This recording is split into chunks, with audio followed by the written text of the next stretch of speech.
it was Chrome getting in the way.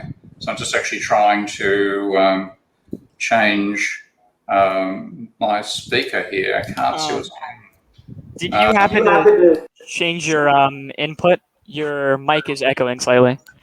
Yeah, I know. Oh, Okay. Device not. He just disconnected, I think. Yep. Don't announce quite yet. Oh, I went live, so I guess we can. I'll make the announcement when he joins them. Yeah. Right now we're live. Just wait a little bit. Mr. Yeah, I'll just make the Keynesian having announcement. some technical difficulties. No rush. That's I'll be waiting. okay, Aiden. Yeah, guys. Oh, yeah, I think he's there. You go. Mike. Yeah. Hello. Oh, that sounds excellent. Okay. Well, I don't know. It's not coming through on my headphones, unfortunately. I think we're fine. Camera, Logitech audio. We're getting a little bit of feedback when one of us talks. I'm not sure if you can see that. Yeah, this is annoying. I can't seem to control the headphone. My mic is that coming through properly? Speak through here? Yeah, it's coming through there. Okay, because it's actually coming. What I'm hearing is coming on my screen rather than on my headphones. Yeah, which I think that might be you actually, possibly. I can hear the echo through everyone. I think I can actually probably change this. Hang on, so this might work. Let's see. Well, let me try right now. Yeah, no, that's okay now. That's all right. Okay, it's all good. All right. So we're all good. Can everyone talk so we can make sure? Testing. Can you hear me? Yep. Great. All right, sounds good. All right, so I'd like to I'd like to start off by thanking Mr. Keen for coming on to the stream. Professor Steve Keen is a specialist in complex systems modeling and economics, especially the Hyman-Minsky financial instability hypothesis. He's the author of Debunking Economics, and you can also see him crowdfunded at Patreon. I'll send a link in the Twitch chat for everyone because he definitely has some good podcasts on his Patreon that I've tuned into. So you guys should definitely tune into that as well and support him on Patreon. So I guess we're going to start off by everyone will talk about how they got into economics and their name. So my name is Nick. I'm 17-year-old. I'm a senior in high school. I'm going to university in the fall. And I got into economics from YouTube. I saw a debate. It was Warren Mosler versus Bob Murphy. That was probably the first piece of video about economics that I ever watched. And from then, I was pretty much streamlined into more like post-Keynesian and MMT type content, which I've been pretty interested in watching, like Steve Keen's YouTube videos and pretty much just the deficit analysis YouTube videos. It's been pretty much, and also obviously just reading as well. So I guess Aiden, you can go next if you like. Sure. Yeah, I'm Aiden. I'm 14 years old. I got into economics when I was when I was 13 years old. I first got interested actually in Austrian economics is where I started. Yeah, that one happens, yeah. You've grown up very quickly. So I've read some Mises, Robert Murphy, dipped a little bit into Hayek, not too far. And I discovered post-Keynesian economics. I felt that was There's some good stuff in Hayek, I must say, but yeah, that's good. We'll talk about him a bit later, maybe. Yeah, sure, yeah. And then I discovered post-Keynesian economics really through MMT first. I was watching Stephanie Kelton. I picked up Randall Ray's and William Mitchell's textbook, Macroeconomics. I read through that. And learned post-Keynesian economics through there. I've been reading your Debunking Economics right now. Fantastic. Good stuff, okay. Ickley, would you like to go next? Yeah. So I originally was pretty heavily into electoral politics, maybe pre-2020. And then with the added free time of being in extended quarantine, I was able to look more heavily into economics. Funny enough, one of the first things that brought me into the heterodox economics was, I'm not quite sure which lecture, but one of your lectures uploaded to your YouTube channel, not about a mainstream topic too. I think it was maybe about banking. Just caught my eye randomly, and I stumbled into it, and it just led me into reading numerous papers by Mitchell, Ray, Mosler, yourself included, and that really led to just my interest in economics as a whole. And so I'm greatly honored to be on this panel with you. Well, look, You're allowed to- I'm greatly honoured to have you people doing this because it means you're going to turn up at first year university and give the lecturers their hell, which they deserve. So this is fantastic. It's exactly what I wanted to have happen, courtesy of debunking economics. Okay, hey, Bistro. Yeah, so luckily I also got started with the electoral politics. I was a big Bernie Sanders supporter, but I wasn't really into economics. I didn't really understand it that much until I was introduced by someone to post-Keynesian economics, and so I picked up Paul Davidson's textbook on that. I read through that, and then after that I started just reading a bunch of different things, like older works by like Kaldor and Koleski, and then some more recent stuff, just papers I'd seen in the Journal of Post-Keynesian Economics, and works by the MMT economist, papers by yourself as well. And I Yeah. guess that's just kind of how I arrived where I am. Wow. Okay, so like what age group? You talk 17, 14, 13? 17 as well. 17 as well. You guys are ahead of me, okay? Quite honestly. I didn't... the only thing I can say that I read which was non-neoclassical before I went to university was we were at school. School education back in Australia in the 1960s and 1970s was tougher, unfortunately, than it is these days. And we got a copy of Hicks's book, The Trade Cycle, which was, I read that when I was in year 11, which would mean I was 16. And that really, I must admit, that inspired me. And I also had a brilliant lecturer whose name was Keating, Tim Keating. We had a prime minister called Keating, no relation to him, but he brilliantly explained Rostow's theory of economic development as a flowchart, as a process, a feedback process that fed back on itself. And I thought it was fantastic. And when I got to university, I was very disappointed to find myself having supply and demand curves shoved down my throat again when I thought I'd be learning more about this dynamic analysis. So in that sense, I was up with you guys, but otherwise you are, particularly Ada and 13, you're miles ahead of me. At that stage, I was still reading, well, that happens, I was into nuclear physics. And that was what I was reading at that stage. Just out of curiosity, was it a gradual process into economics for you, or were there like certain key moments that really influenced your decision to go into it? There was a real aha moment, and this is quite funny because the guy who's responsible for it has become a close friend, of course, over the years. And he was just ridiculous. He couldn't believe that this had so much impact. But in first year at university, we had a new lecturer at the time called Frank Stilwell, and Frank became ultimately professor of political economy at Sydney University. But Frank gave a lecture on what's called the theory of the second best. And that's something which Kelvin Lancaster, and I've forgotten the other one involved. I think they may have even got a Nobel Prize for it, one of the few ones that's actually deserved of something of a prize. And what it showed, what he used was that the theory of the second best says that if you start from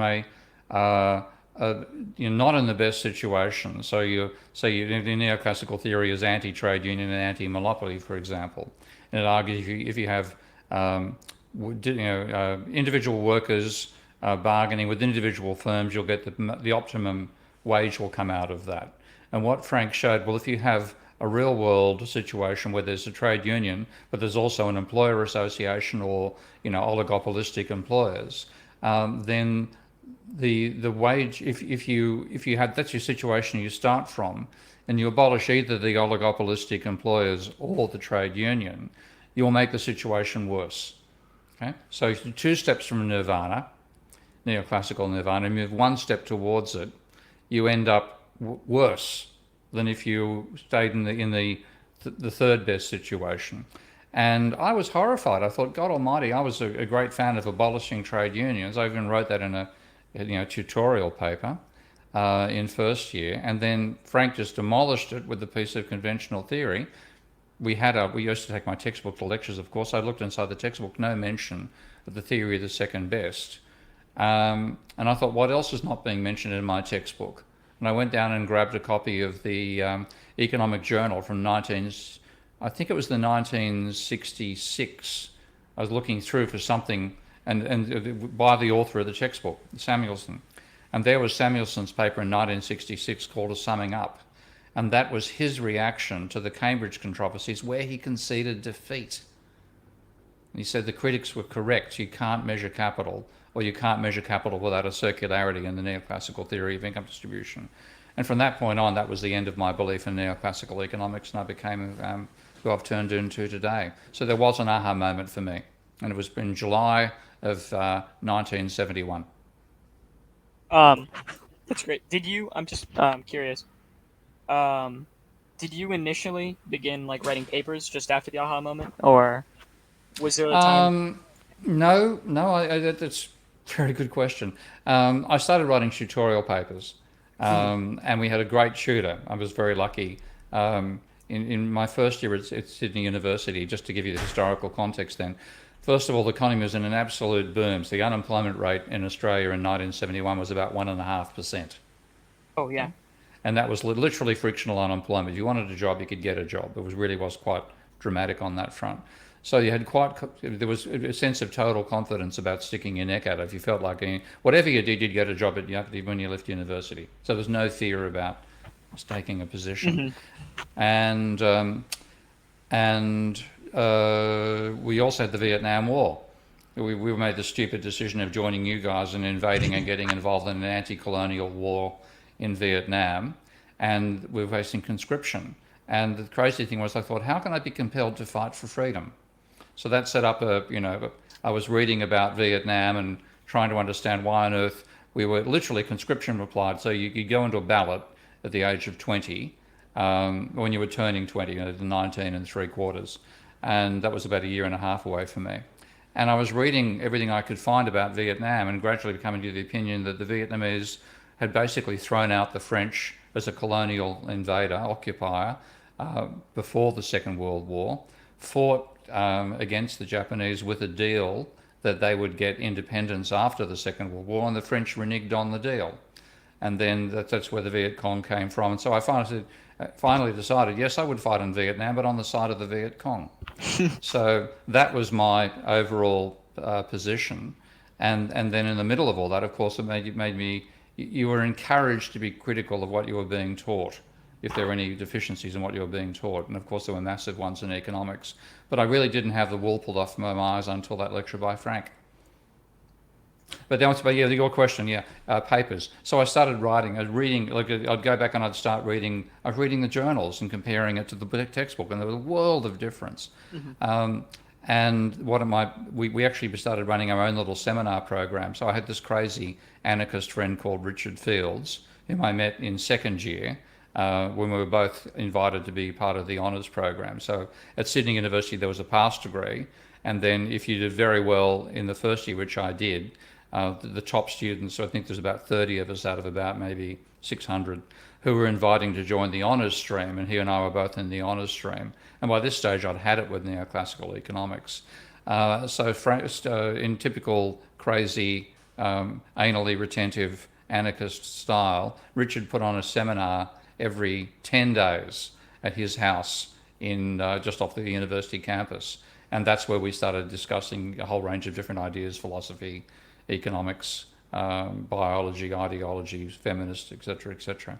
So that was our little personal discussion group. And we also found, once we became rabid critics of the mainstream, I organised a conference on radical economics in December of 1972, I think it was, and it was an appallingly bad conference. Okay, it was hopeless. But that was the beginning of us, campaigning from that point on for change in economics, pretty much like the Rethinking Group is doing today.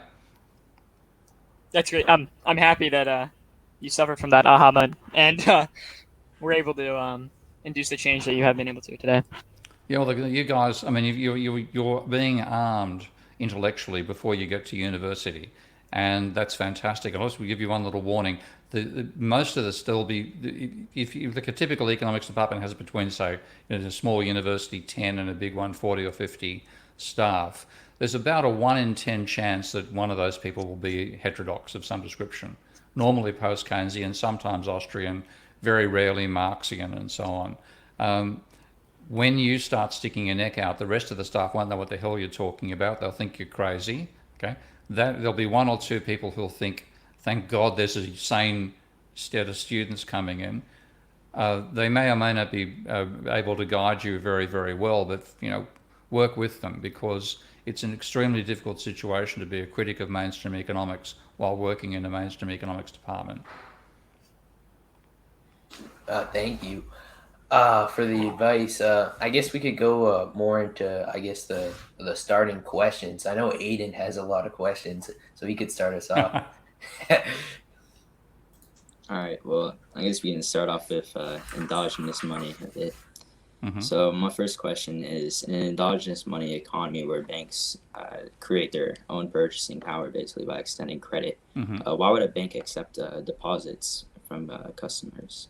Oh, because fundamentally you've got assets, liabilities, and equity, and once you've created, once a bank has created deposits and created loans at the same time, it's created liabilities for itself as well as equity for itself. And when you aggregate at the level of the banking system, you can't get rid of the liabilities. Okay. What enables you to create money, first of all, is the fact that you do have those liabilities there.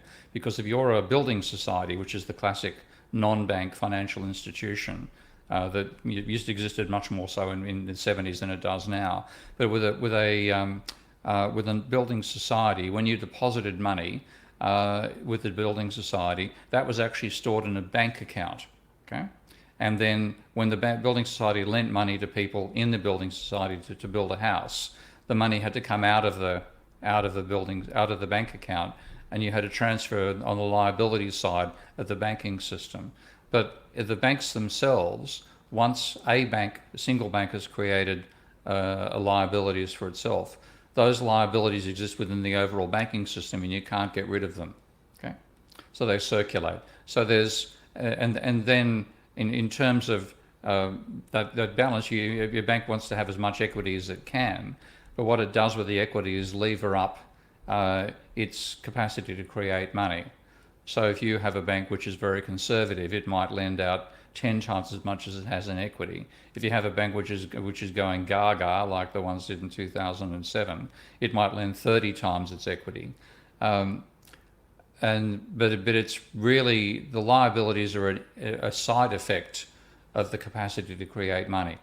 Okay, so I think, yes, of course, an individual bank would like to have zero liabilities, total assets totally equal to its equity, but it can't actually get into the game unless it issues liabilities as well. So there's collective dynamics there. Have you played with my software Minsky yet, by the way? No, I haven't come to play with it. Well, I've definitely watched you play with it. You can answer your question that way. So hang on a second. I'm just going to quickly share my screen, if I can do this. Let's see, share screen. Boom. So you're seeing my screen there?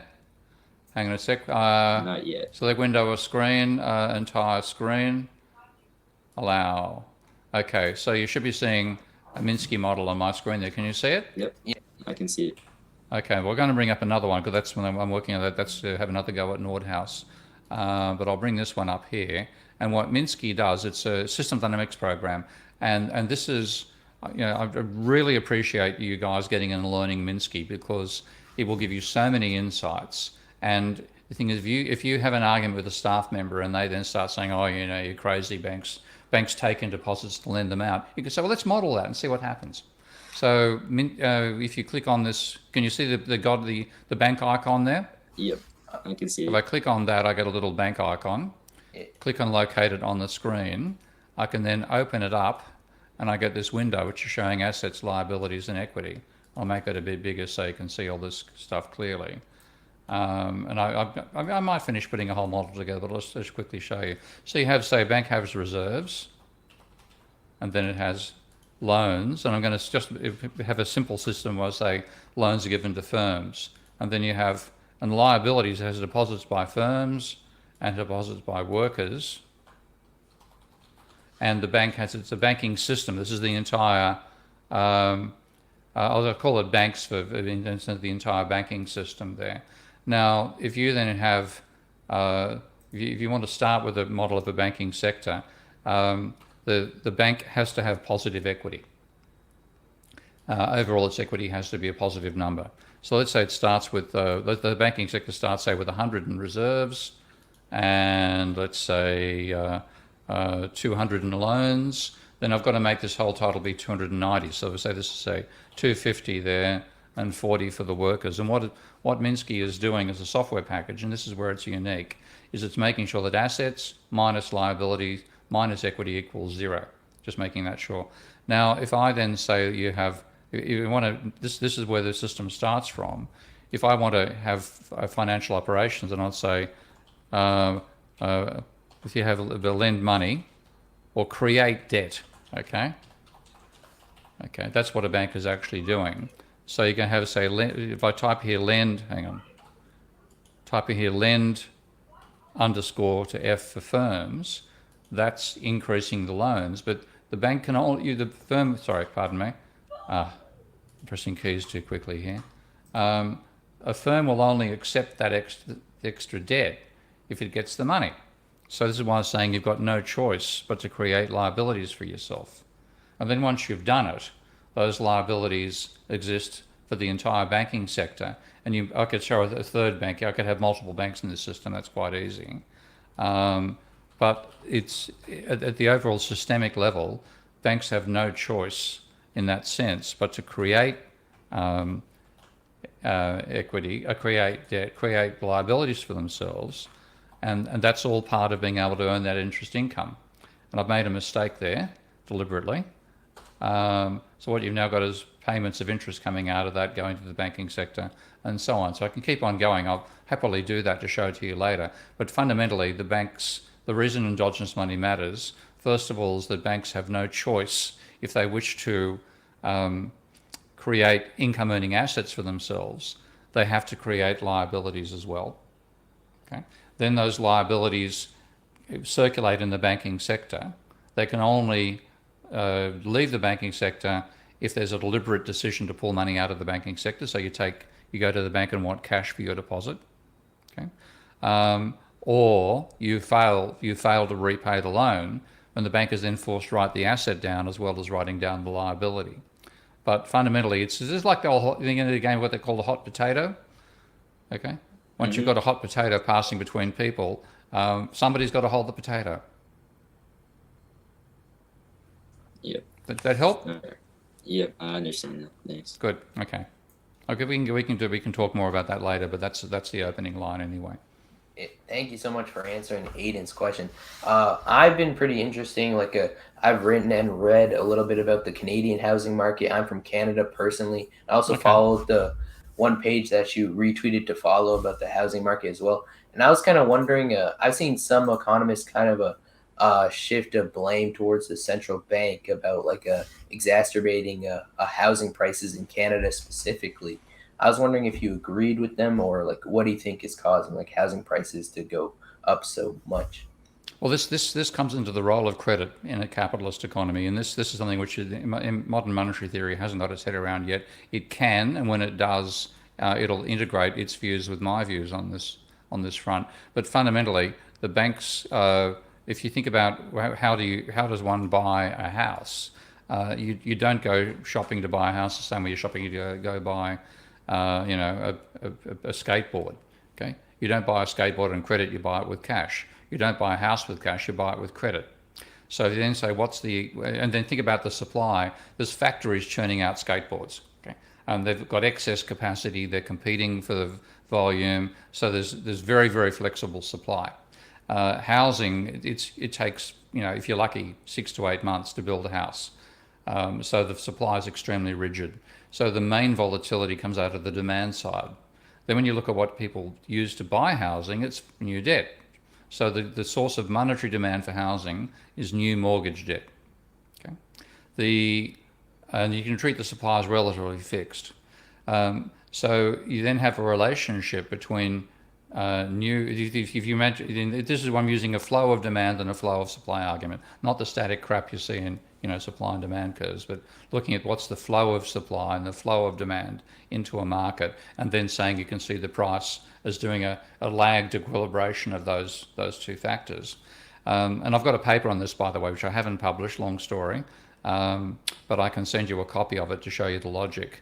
But what that then says is that the rate of change of house prices is fundamentally a factor of the rate of change of mortgage debt as a proportion of GDP, and the correlation is ridiculous. So pardon me looking away at the moment. I'm just actually going to quickly indicate this by taking a look at the data for Canada, and it's going to take me a while to type in the relevant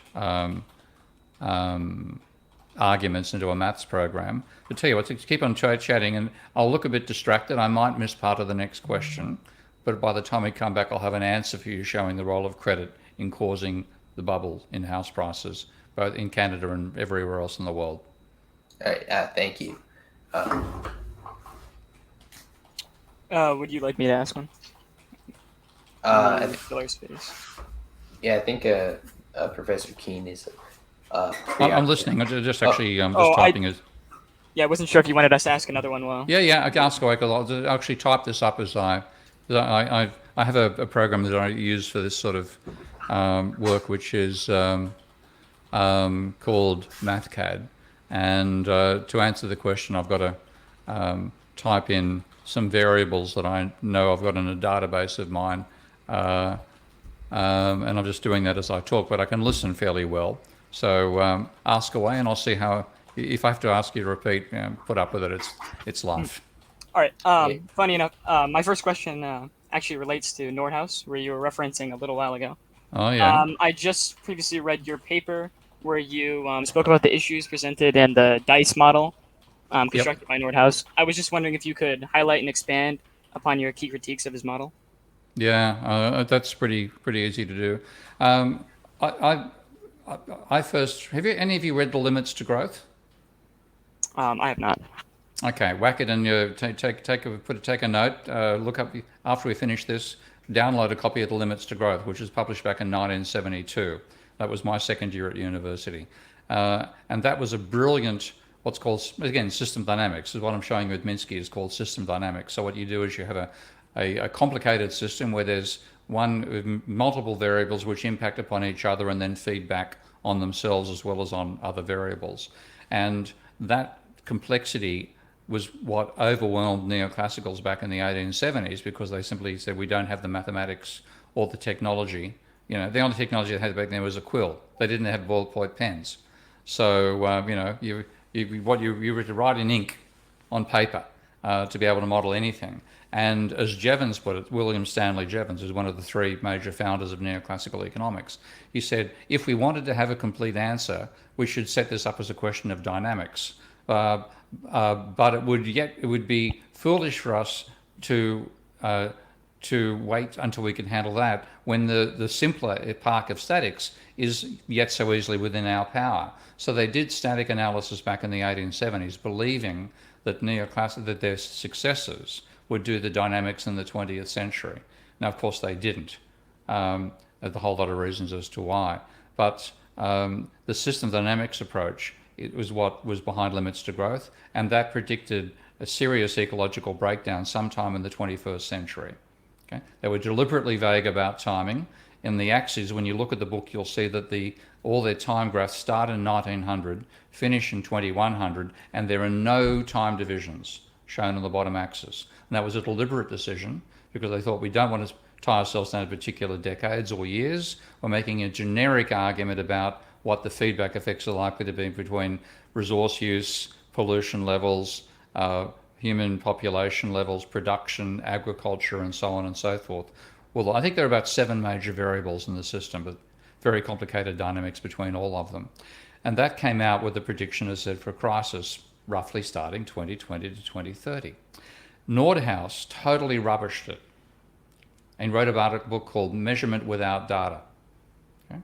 And he parodied and said, there's not one empirical fact, not one piece of data in this entire damn study. Now, the reality was they made a technical decision not to include all the data they had that they'd actually used to fit their model between 1900 and 1970, and they didn't publish the details until 2 years after they published Limits to Growth, which was ended up being tactically a very bad decision, because the book itself was incredibly popular, sold 30 million copies, I think. But and I've spoken to one of the 3 authors several times, and he told me that They really expected economists to say, "Oh, gee, thanks, fantastic. We've finally got the technology that Jevons, wanted to have back in the 1800s to do dynamic non-equilibrium analysis. Thank you very much." Instead of so, get the fuck out of here. You guys are ruined. You take your crazy graphs away. We want our neoclassical analysis. So first of all, he played the major individual role in driving the limits to growth out of and system dynamics out of economics. Then he replaced it with his own model called DICE, which he calls Dynamic Integrated Climate and Economy. And I was aware of Nordhaus's work, and I was aware of what he did to limits to growth, but I hadn't read that stuff for decades because I was involved in all the monetary work you've seen and all the complex system stuff and so on. And so when he got the prize in 2018, my initial reaction was, well, at least they've recognised work in climate change in the Nobel Prize, which I'm very cynical about. Then I'd done my own paper on the role of energy in production, which came out in 2019, but I'd done that work back in 2017, I think, maybe 2016. And I said, well, now that I've actually made a positive contribution to the literature, I feel like I can get engaged in the economics of climate change. And I do what I always do when I dive in a new area. I go back and read the original contributions of people from a range of areas. Now, I've read The Limits to Growth. I've read some of Soddy, not a lot. I've read some of the physics aspects, but I hadn't read the neoclassical economics. So I read the first of Nordhaus's papers, and this is where I read Measurement Without Growth. Oh, you bastard! I'd forgotten that he screwed up the limits to growth. Then I read some of the other stuff that he'd written, and I thought, oh, there's just too many different papers to read. So there's one paper which is supposed to summarise all this, a paper in 2009 by Richard Toll, I called The Economic Impact of Climate Change. And I read this thing, and I got to a particular point in it, and I just, I have a very low opinion of neoclassical economics, as you know, and a pretty low opinion of most people who fall for it as well. But because they will, whenever they try to extend the theory to a new area, they'll reach some sort of logical impasse, and they'll make a ludicrous assumption to jump over the logical impasse. So normally that was things like a William Sharp, when he tried to develop the theory of the finance sector, built a nice little model of a single individual, and then extrapolated it to the entire market by assuming everybody agrees with everybody else about what stock markets do. Everybody agrees about the price of IBM. Everybody agrees about its growth rate. Everybody agrees about its standard deviation, which was total garbage. Okay, that's what I was used to seeing. Well, this was worse, because what I read in Toll, which just completely flipped me out, was that they had two ways of deriving their empirical data, so-called, for fitting their models. And the second one he called the statistical approach. And that was using the current relationship between temperature and GDP as a proxy for climate change. And I just looked at that and thought, you fucking morons, you've doomed us all. Because this is a bit like assuming that an iceberg is a nice fluffy cloud you can drive straight through in an ocean liner, and we're in the Titanic. It's made of ice, you're going to crash. And the whole idea that the difference between GDP and temperature in the United States is what they first used. That this is literally, Richard Toll's tweeted this out later. He argued that Maryland and Florida differ by 10 degrees, and therefore you can use the difference in income, gross state income for Maryland to Florida, and say, well, if there's a 10-degree increase in temperature, GDP will fall by 20%. If there's a 10 degrees in global temperature, we will be extinct. Okay? And it's incredible ignorance. And then I went looking at the other way that they built their data, and this was called the enumeration. They call it enumeration approach. So they supposedly read scientific papers and add up the damages and do it that way. And that looks reasonable when you look at it. Only then you see what Nordhaus actually adds up. This is the 1991 paper, to slow or not to slow. And in that paper, he says that he divided the economy into three divisions: seriously affected by climate change, minor effect by climate change, negligible effect by climate change. He put 87% of US GDP in negligible because it happens in what he called carefully controlled environments. Now, the only thing that all of manufacturing, all of services, all of government have in common is they're done inside buildings with roofs on them. So what he's saying is a roof will protect you from climate change. And I thought, you guys are moronic, because they treat these things as simplifying assumptions. Now, a simplifying assumption is something that if you don't make the simplifying assumption, you get a much more complicated model with a small change in the result. That's a simplifying assumption. If, on the other hand, you make an assumption on which your conclusions depend, that's what you can call a domain assumption. Now, if you assume that a roof will protect you from climate change and you're right, then your model's simple. If you assume a roof can protect you from climate change and you're wrong, we're dead. Humanity is dead. Okay? That's not a simplifying assumption. That is completely different. Your conclusions depend upon your assumption being correct when it's manifestly false. And that is what they've done. And then all the elaborate mathematics they've done, all these models I'm going through right now for this paper I'm writing for the Proceedings of the Royal Society, which is going to, I hope, embarrass the shit out of them and expose them to scientists as well. If their assumptions are wrong, they have doomed humanity. And that's why I'm so angry about it, because it was bad enough with the financial crisis where they ignored all the endogenous money stuff and couldn't see the financial crisis coming, because at least with the financial crisis, what we would call Keynesian policies can minimize the damages as they did, and the government can do something to counter the collapse of the monetary system caused the credit monetary system collapsing. But if they're wrong on climate change, that's the end of human civilization. And fundamentally, what they've managed to do is, because the limits to growth came out in 1972, they were proposing policies which could enact by 1975, that if we started enacting in 1975, they'd have 40 or so years to reach a globally harmonious relationship between the economy and the ecology, which could mean a sustainable future capitalist economy going forward. And so they had I think they had 16 scenarios they did, and 4 of them gave you a sort of harmonious future for the economy on the biosphere of this planet. But thanks to Nordhaus, we've delayed for 2 generations. And in that 2 generations, humanity has more than pretty close to trebled in size, and our pressure on the planet's gone up by a factor of 4. There's no way we can do this peacefully. No way this can be done by market mechanisms. And we're going to go through chaos, and it's going to catch us by surprise in the same sense the financial crisis did, but of course with a far more devastating impact of what the climate can do when you provoke the climate. And we're seeing that starting happening, as of 2020. I think that's, in that sense, the predictions of the limits to growth, even though they tried to be vague about it, they weren't too far wrong. And we're going to be ruining the day that we let Nordhaus trash the limits to growth. And then that's why I'm so angry about it. With a follow-up to that, do you believe that these models are constructed in such an egregious way through purposeful misconstruction of models, or do you think that they're just making assumptions that you believe you can prove that are false? So do you believe that they have the intent of deceiving, or no?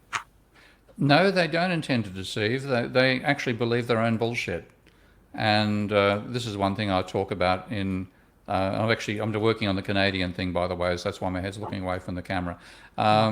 They believe in their own bullshit, and part of what they believe fundamentally is that if you believe that the neoclassical vision of capitalism, then capitalism is the most flexible system on the planet. It can cope with anything, and therefore, by definition, climate change is no big deal. And I'm not joking. That's pretty much how they think. We've got this incredibly flexible social system. It can handle any shock, and therefore, by definition, pardon me, I'm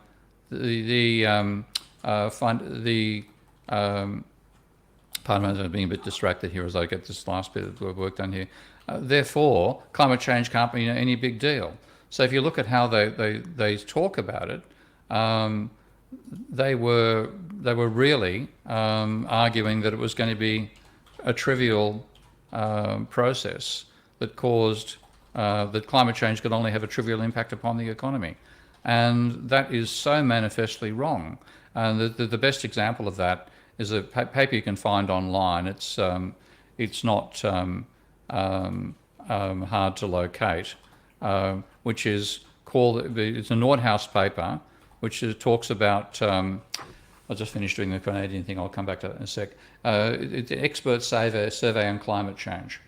Now, in that expert survey, he surveyed 19 people, one of whom was himself. 10 of them were economists, and 8 of them were people who he put in the paper specialisations outside climate change. So there's 2 of them inside who specialised in climate change, and Nordhaus being one, therefore he thought it was going to have a trivial impact. So did the other guy. The other 8, one of them was Larry bloody Summers. I mean, what does he know about climate? Except how to cause a lousy one inside a room. And then there were 9 other people, 3 of whom were climate scientists, and there was a sociologist, there was an engineer, and so on. So you had 3 people who knew what they were talking about, okay, in that thing. And then what he talked about was in the paper, at least there's some honest coverage of the difference of opinion. This natural scientist, as he called them, expected damages from climate change 20 to 30 times as severe as the economists without a specialisation in climate change, okay? But of course there were 8 of those economists and only 2 of the climate scientists, because the third one refused to answer the questions.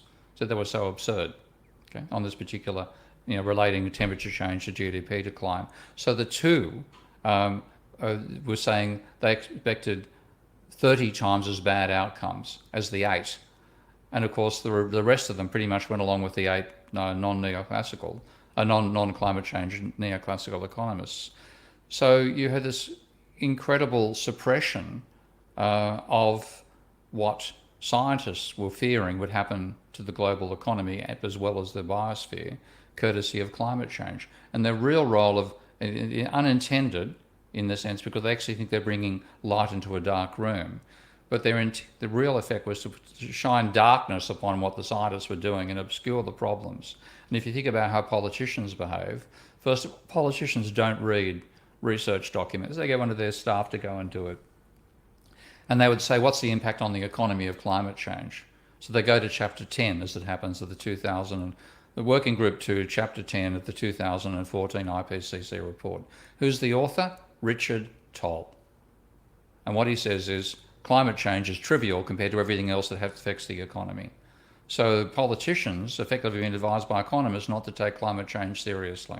And that's why we are where we are today. Thank you for that.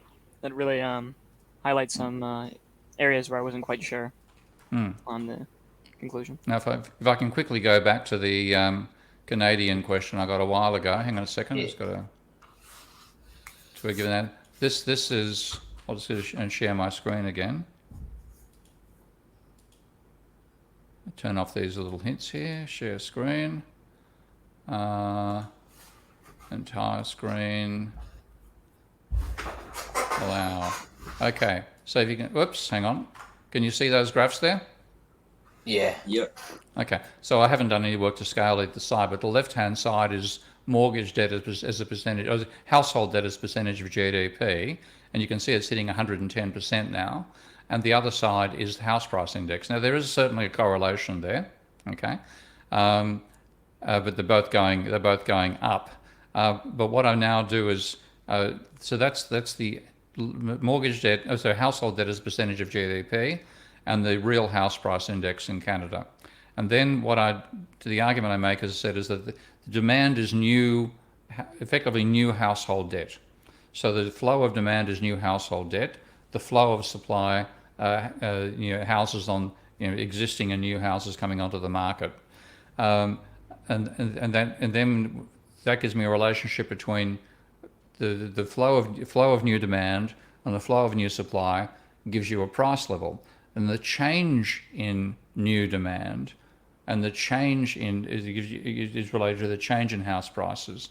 So it's actually the change in level of household debt. You have household debt, which is the stock. The first derivative of that is the change in household debt, which is credit. And so what I'm looking at is the change in credit. which is the second derivative of the debt level. And that's what I'm doing here, change period of a debt household in Canada. And here's your house price, annual change in house prices as well, in real house prices. Correlation's not enormous, and it's 0.443, but I think you can see the correlations there. Now, if I replace that, and I'll just do it quickly, and let's look at your southern neighbour.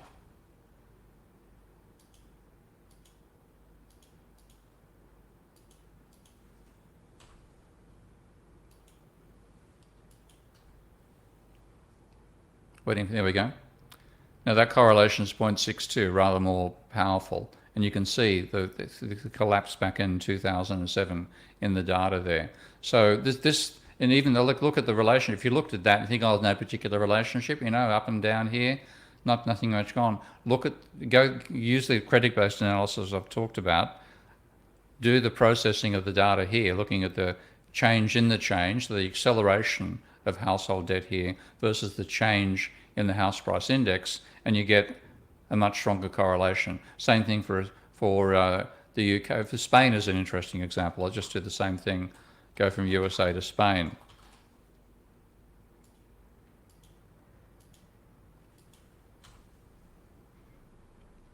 Okay, so another strong correlation there, and very, very different. Go to Australia.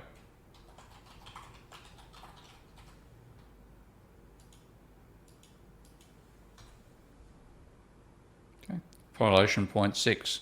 I've got data going back to 1860 on Australia. So that's the sort of thing it shows what's actually driving house prices is credit. And if you want to control house prices, you have to control the rate of growth of household credit.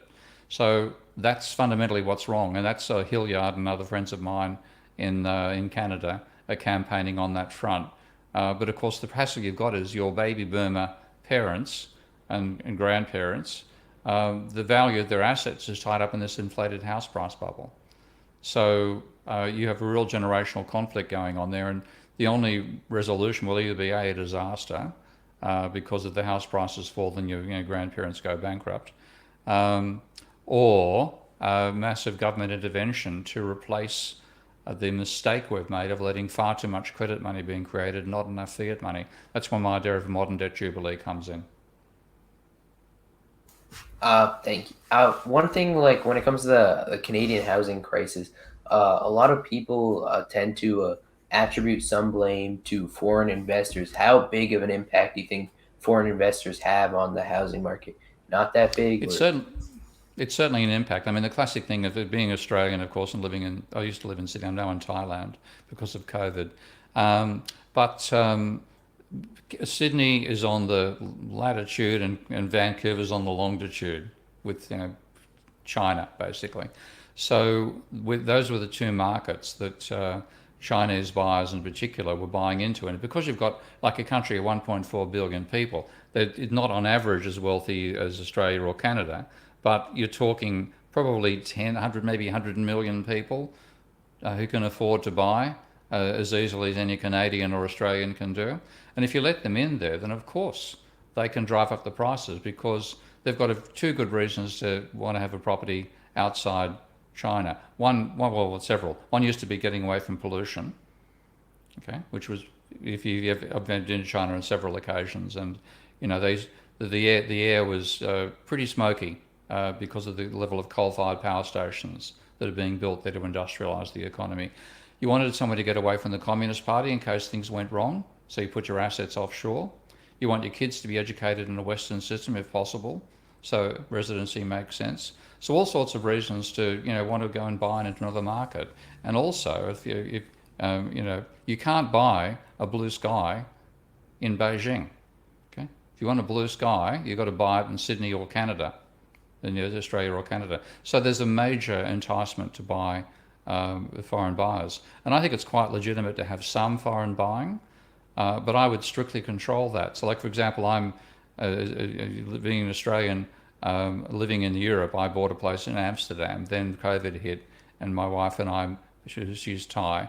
She hadn't been there for 30 years, but she had the capacity to come back.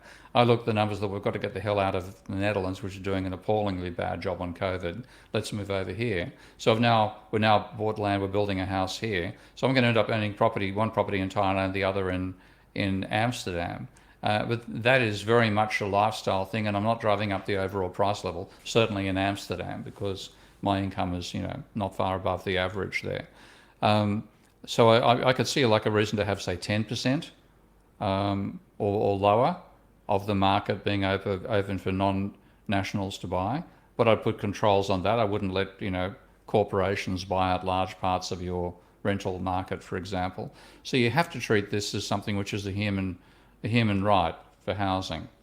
Not let it be entirely market-driven, and not let the banks determine the level of money that goes into it. So one thing I propose is it used to be a very clever acronym. If I say the word pill, the pill, does that have any meaning to you guys?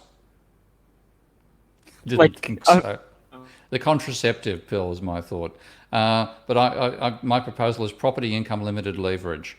So you limit the amount of money that can be borrowed against a property to something based on the actual or imputed rental income of the property. And my normal factor is 10. So if you wanted to buy a place which rents for 20,000 Canadian dollars per year, the maximum you could borrow from the bank would be $200,000. Okay, and then in that case, you would have a limit on the leverage behind a house, and if anybody wanted to outcompete you, they'd need to put more of their own money in. So something like that to control and not let house price bubbles happen in the first place. I was wondering. Thank you so much. I was wondering if you think that what New Zealand's recent action. I'm not sure if it was recent though. I know they've taken a stern action on foreign investors in the housing market. I was wondering if you agree, or if you think they went too far. No, I don't think I know a bit about it. I haven't read it carefully, but I've seen they've done it, and it's the sort of thing you have to do. You have to say the predominant policy focus of a nation is its inhabitants, and if there's something happening with the global economy which is damaging your national interests, then you limit how much that can happen. So, and that's Jacinta Ardern as well, and we've got a lot of time for a whole lot of reasons, who made that decision. So I think I haven't had a look in detail, but I think I'd be, overall in favour of what they've done. At the same time, they've let the same sort of house price bubble occur in Canada as happened in New Zealand as happened in Australia, and the same banks are behind it. The Australian banks own the banks in New Zealand, so they've still got a house price bubble, but they're doing something about the foreign ownership side of things. And of course, with climate change, there's going to be lots of people, ultra wealthy people, and I know some of them, who are going to be buying properties in New Zealand as a hedge against climate change. So you don't want them to be determining the price level, because no New Zealander could cope if the Bill Gateses of the world decided to start buying up New Zealand housing. Yeah. Thank you. I guess I could leave it up to. I'm pretty sure Hasib wants to ask the question. Yeah, so I had a quick question regarding Basil Moore's view that the theory of endogenous money leads to an overthrow of both the Keynes liquidity preference theory as well as the Keynesian multiplier, and I was just wondering if you agreed with that sentiment. Yeah, I mean, Basil was a very close friend, by the way. And I actually heard him, he gave a lecture at New South Wales University when I was there as a tutor, I think in 1989. That was my first exposure to endogenous money arguments. And we became close friends after that. So I think a lot of the trouble that post-Keynes have had in terms of expressing this, the dispute between the horizontalists and the verticalists, and all that sort of stuff, really comes out of the analytic tools they're using.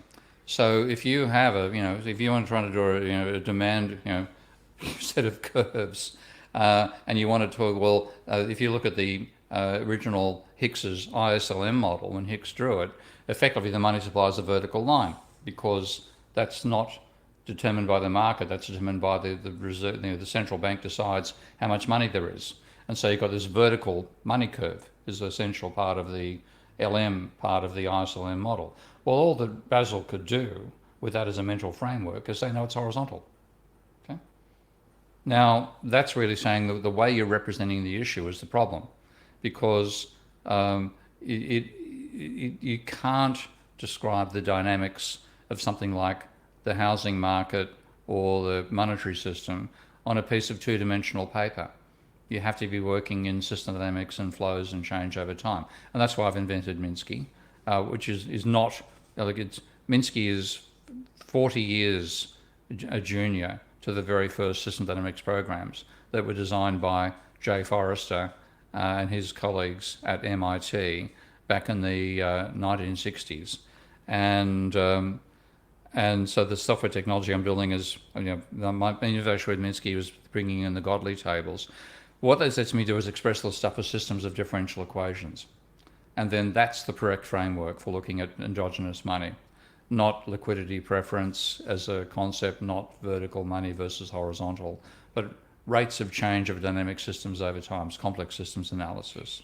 So, and Basil was a great believer in that stuff. He just hadn't had the mathematical education to do it. So if you look at his last major book, it was on complex systems.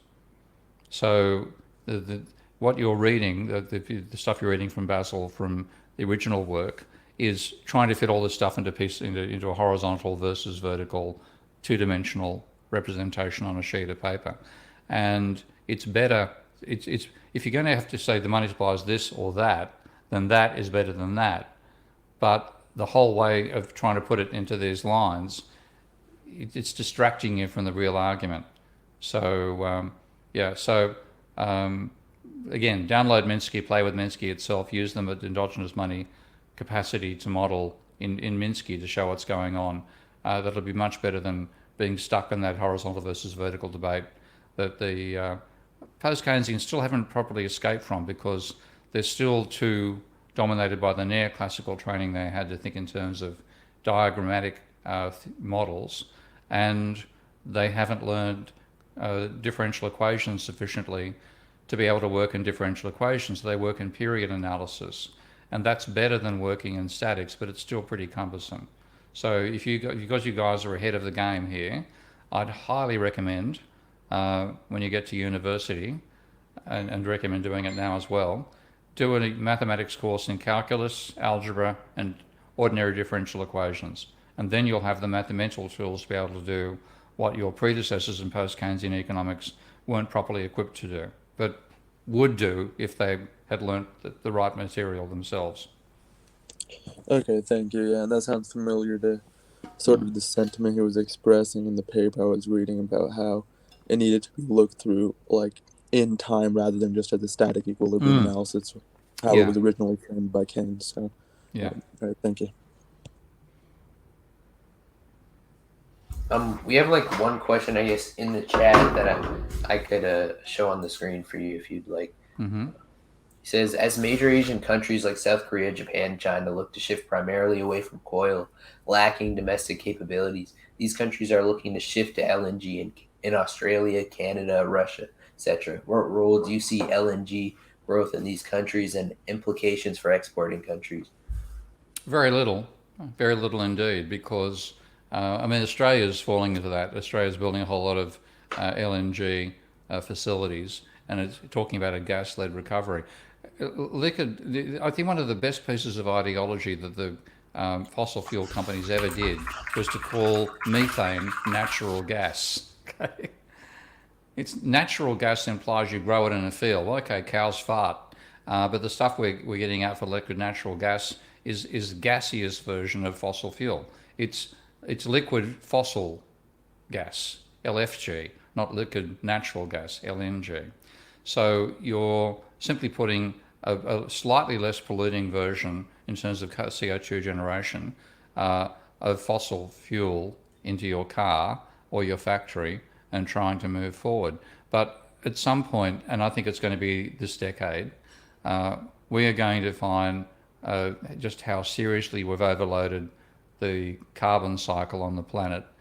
The consequences of that, the main ones coming through right now are the disappearance of the Arctic summer sea ice and the drastic impact that's going to have on climate, which we're already seeing. I think the wildfires you're seeing in America and Siberia and Australia are a sign of that climatic volatility. The crazy weather patterns in Europe I think Spain went from sub-zero to 20 to plus 30 degree temperatures in a matter of a few days recently.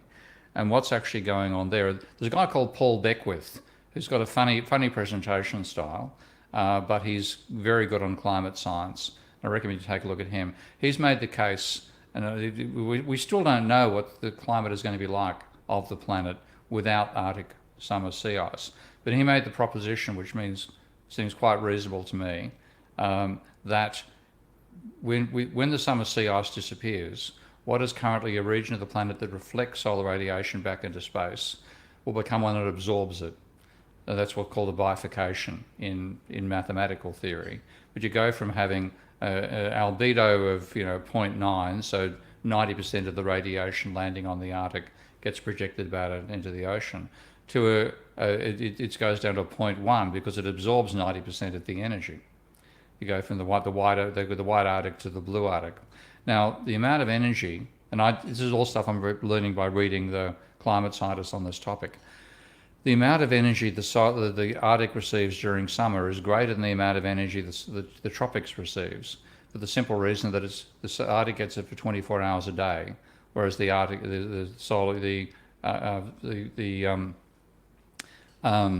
tropical regions get it for less than 12. So what you have is that enormous amount of energy being absorbed means the Arctic goes to a temperature of about 20 degrees. Now, the coldest point, therefore, in the Arctic Circle becomes Greenland. So what that can mean is the point of rotation of the thermal systems in the Arctic move 1,000 kilometers south from the Arctic itself to Greenland. And that means all the weather patterns, of course, in the subpolar regions get totally disturbed because you've moved 1,000 kilometers around the planet, the point of rotation of the polar cells. So you get this crazy volatility in Europe, in America, in Russia, China, and that could destroy the stability of the agricultural systems, which will feed back on the rest of the planet.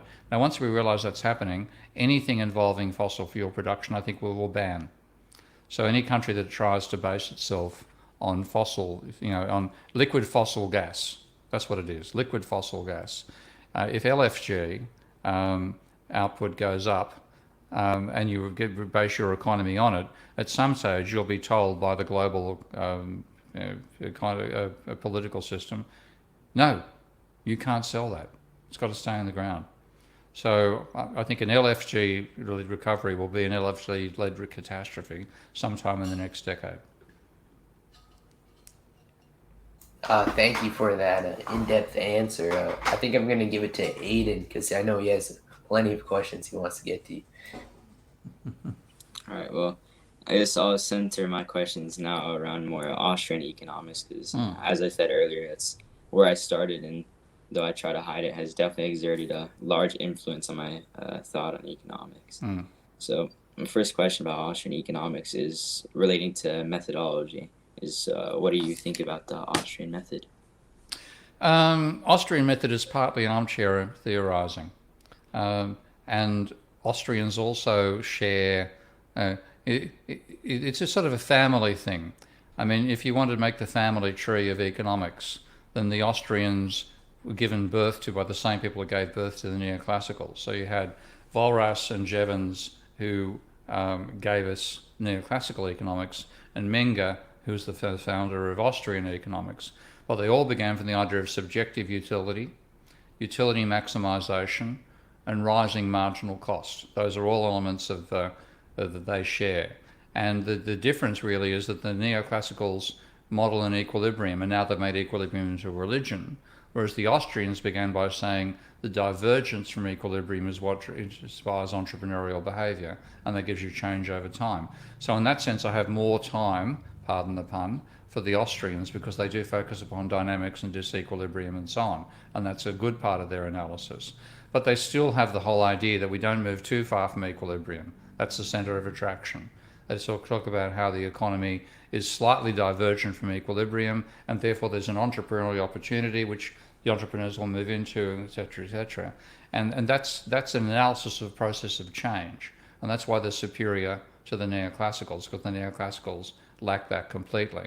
And the Austrians, because they also talk about divergence from equilibrium, they are willing to consider uncertainty, because it's only the existence of uncertainty that gives an entrepreneur an opportunity. If we knew the future for certain, which neoclassicals are moronic enough to assume, and they call it perfect information or nonsense like that, that's to make their models mathematically tractable. That's why Keynes at one stage wrote a wonderful line saying, I accuse what he called the classical economic theory, which we would call neoclassical today, being one of those petty, polite procedures suited to a well-panelled boardroom, which tries to deal with the present by ignoring the fact that we know very little about the future. Now that's something an Austrian could write. Okay, so in that sense, there's an overlap between Keynes and the Austrians in terms of the focus upon the uncertainty of the future.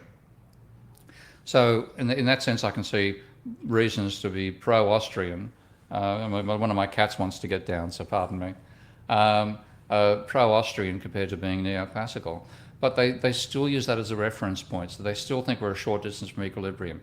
Their theory of interest, the idea that there's an equilibrium interest rate, and if being above it will cause a decline and being below it will cause a bubble, etc., etc. They have no concept of the accumulation of debt out of that, even though they talk about borrowing. The whole argument is about flows rather than the stock. So there are elements which are good in the Austrians, but they don't go far enough, and they ignore the accumulation of stocks in their analysis of the monetary system. Get the interest rate right and everything else is going to be okay. No, it won't, if that interest rate has led to you having an accumulating level of debt. So I like some of the epistemological elements of the Austrians. I like the focus on disequilibrium.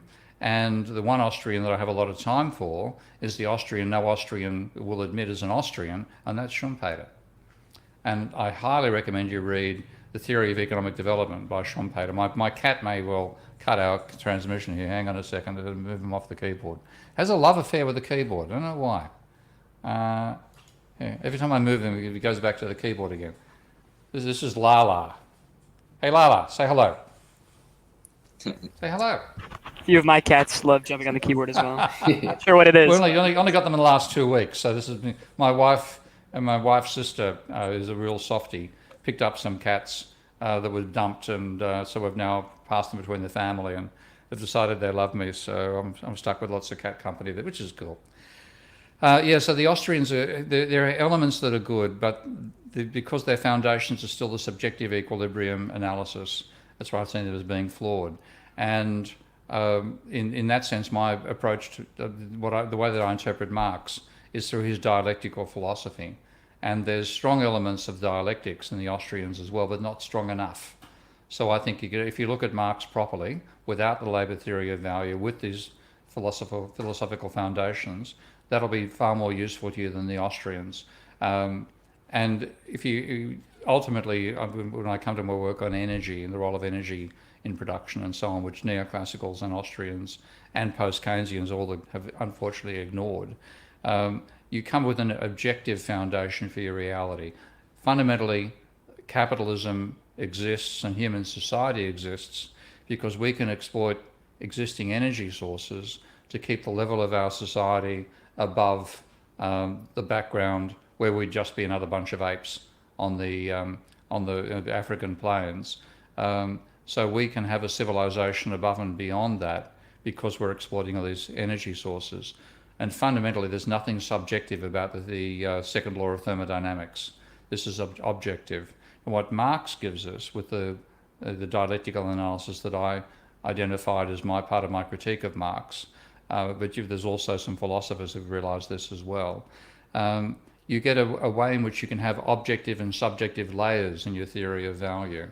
So you can start from an objective foundation and then have a subjective explanation for entrepreneurship and a subjective explanation for asset market prices and so on.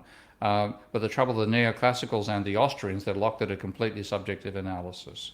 And the neoclassicals stuff themselves up by trying to mathematise a subjective foundation. You get all this nonsense that comes out of that. The Marxists went completely objective by ignoring the Marxist philosophy and building labour theory of value. Hang on, try that one, Lala, come on. Pardon me, cat's taking a bit of priority here. It's so there's, if you want to do the Austrians well, read a book by, I think his name is Michael Wilde, W-I-L-D-E, called Marx and Contradiction. And that will give you a foundation which will be as appealing as the Austrian philosophy, but far better grounded in Hegelian dialectics as improved by Marx. All right, thank you. And so now I have probably my main interest in Austrian economics is I disagree with their methodology. Yeah, the methodology. What do they call it? They have a praxeology. Oh, load of bullshit. I mean, they also take the praxeology. Yeah, forget it. No, that's that is legitimizing armchair philosophy. Hey, my cat's Definitely discovered them. He's a very intelligent little animal. This one. This very, very bright. They learn very fast how to distract you. Yeah, I'll try to. I'll manage. If I have to put it down, I'll put it down. Oh no, off the table, obviously, rather than otherwise. Could have been interpreted a little bad there. I know. It came across pretty badly, didn't it? Yeah. She's going to have a long life, I hope. Yeah. All right. So my next question concerns the Austrian theory of the business cycle. I've gone into a couple. Main platform I use is Discord. Main people I communicate with are Austrians. I had a little debate over Sraffa Hayek debate back in the 1930s. Obviously, Sraffa's critiques almost 90 years ago. It's crazy to think about how long ago that was. So this question is, what do you think about the Austrian theory of the business cycle, and where do you think it goes wrong? Oh, again, it's one which doesn't have an accumulator. This is all about getting, it's driven by the interest rate, being too low causing a boom, being too high causing a slump. There's a natural rate of interest fundamentally. It's very, very neoclassical in that sense, except that they don't believe you can hit the natural rate permanently. So they get the idea of waves. What they don't get is the idea of a rising wave and then a crash. And that's where Minsky comes in, because Minsky was partly educated by Steindl, I think, and he had Schumpeter as an advisor. So Minsky, in that sense, combined the best of Marx, because he was, I'll give you a little anecdote about Hyman Minsky. Very difficult human being, from what I was told. I've only met him once when I was doing my master's degree at New South Wales University. He was a visiting lecturer. He wrote to me once when I wrote my 1995 published paper on modelling the financial instability hypothesis. And I wrote back saying I was trying to unify Marxian and post-Keynesian economics. And he probably thought, what a wanker, and he never wrote to me again. So I lost touch with him. He died in 96, so wasn't a lot of time to follow up on this. But Minsky had a background in Marx because his parents were Menshevik Marxists. So if you go back to the Russian Revolution, you had the Mensheviks and the Bolsheviks. And the Mensheviks were saying we have to let capitalism evolve first of all before we can go through to socialism. Whereas the Bolsheviks are saying, no, we can implement socialism immediately. And when the Bolsheviks, by accident, won the revolution in 1917, then the first thing they did was drive out the Mensheviks. And then he's deciding my leather seat needs a bit of improving here. The Mensheviks, to save their lives, took off for America. And I guarantee this gets more views because of the cat than because of me. No, anyway, now we'll have the cat video. We'll get more. You might look at the cat video. Yeah. I put it. I was actually proofreading not proofreading. I was looking at my book on article on Nordhaus, and she jumped up and was looking at it, and I put a tweet up about saying I've got a new proofreader. That had 140 likes on Twitter. I've never had that many likes before, so the cat video may be the solution for the future. You might need to start putting your cat in your thumbnails on YouTube to attract more viewers. I think I'll do that. I'll have the la-la theory of economics. How does that sound? My wife chose the name, by the way, not me. So that's la-la. So back to the Mensheviks. So it's this foundation in Marx. And he had a falling out, not a falling out, he and his son didn't have had a difficult relationship in his 20s, and his son decided to go into media rather than economics. But in his 30s, Alan, who I've met a few times, Alan became interested in economics and approached his dad and said, what should I read? Now, if you look at Minsky's references, you will not find a single citation of Marx. Okay, you won't. Why? Because he's growing up in the McCarthyist periods in America, and if he admitted he'd even looked at a copy of Das Kapital, he would have been thrown out of university. Okay, that wonderful democratic society you call America, or America calls itself democratic. It's rather fascist about its attitude towards what you can and can't read. House Committee on Un-American Affairs and all that jazz. So not a single reference. Alan told me, this actually happened in the corridors of the Jerome Levy Institute in 2000, because that's where I was there on sabbatical leave, writing debunking economics and interacting with Wynne Godley, who was my next door neighbour. I was in Harman Minsky's room and Alan was visiting. Anyway, so Alan tells me this anecdote. He says, I go and ask Dad, what book should I first read to start learning economics? He said, Dad went into the study and came out with a book and said, this is what you should read. It's a copy of Das Kapital, Volume 1. Okay, so Marx was an enormous influence on Minsky. And I'd actually say, if you wanted to get that side of it, you've got to read volumes 1, 2, and 3 of Capital, because it's actually volume 3 where the monetary stuff turns up in Marx. But then, so he had that background. Then he did a maths degree, first of all, undergrad maths degree, and then he did his economics PhD under Schumpeter. So all this Austrian stuff was mixing with the Marxian stuff as he was learning the Keynesians. And he didn't actually read Keynes until about 1968. So if you look at his early papers, Minsky's early papers, he talks about, if we make the Keynesian assumption that investment is a function of the interest rate, that's not Keynesian, that's Hicks. That's what the textbooks tell you. And then I've forgotten when about he actually read Minsky first read Keynes properly, but at some point he read Keynes's 1937 article, The General Theory of Employment. And at that point, it was his aha moment in terms of Keynes, because up until that point, he thought Keynes was the textbook. And then he read The General Theory of Employment, and in one of his articles, he had a little footnote saying, I don't see how... Oh, hang on, we have a bad bit of geometry here. I don't see how anybody could regard the ISLM model as a summary of Keynes. So when he wrote his first major book, which was published in 1975, its title was John Maynard Keynes. Now, it's not a biography. It was just Hicks, Keynes basically, an accolade to Keynes saying, you thought of this stuff before I did. But in fact, Minsky's original inspirations were Marx, Schumpeter, and Fischer. Okay? So again, clearly, Aidan, you're into this stuff in a serious way, which is fantastic.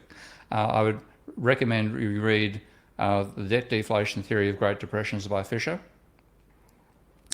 The Theory of the Economic Development by Schumpeter, and on Marx, it's a heavy reading to go through the whole of Volume 1 of Capital, but I'd suggest you read the first 10 chapters of that, because you'll see the use value, exchange value stuff turning up, which is what I first read when I read Marx in 1971, 72.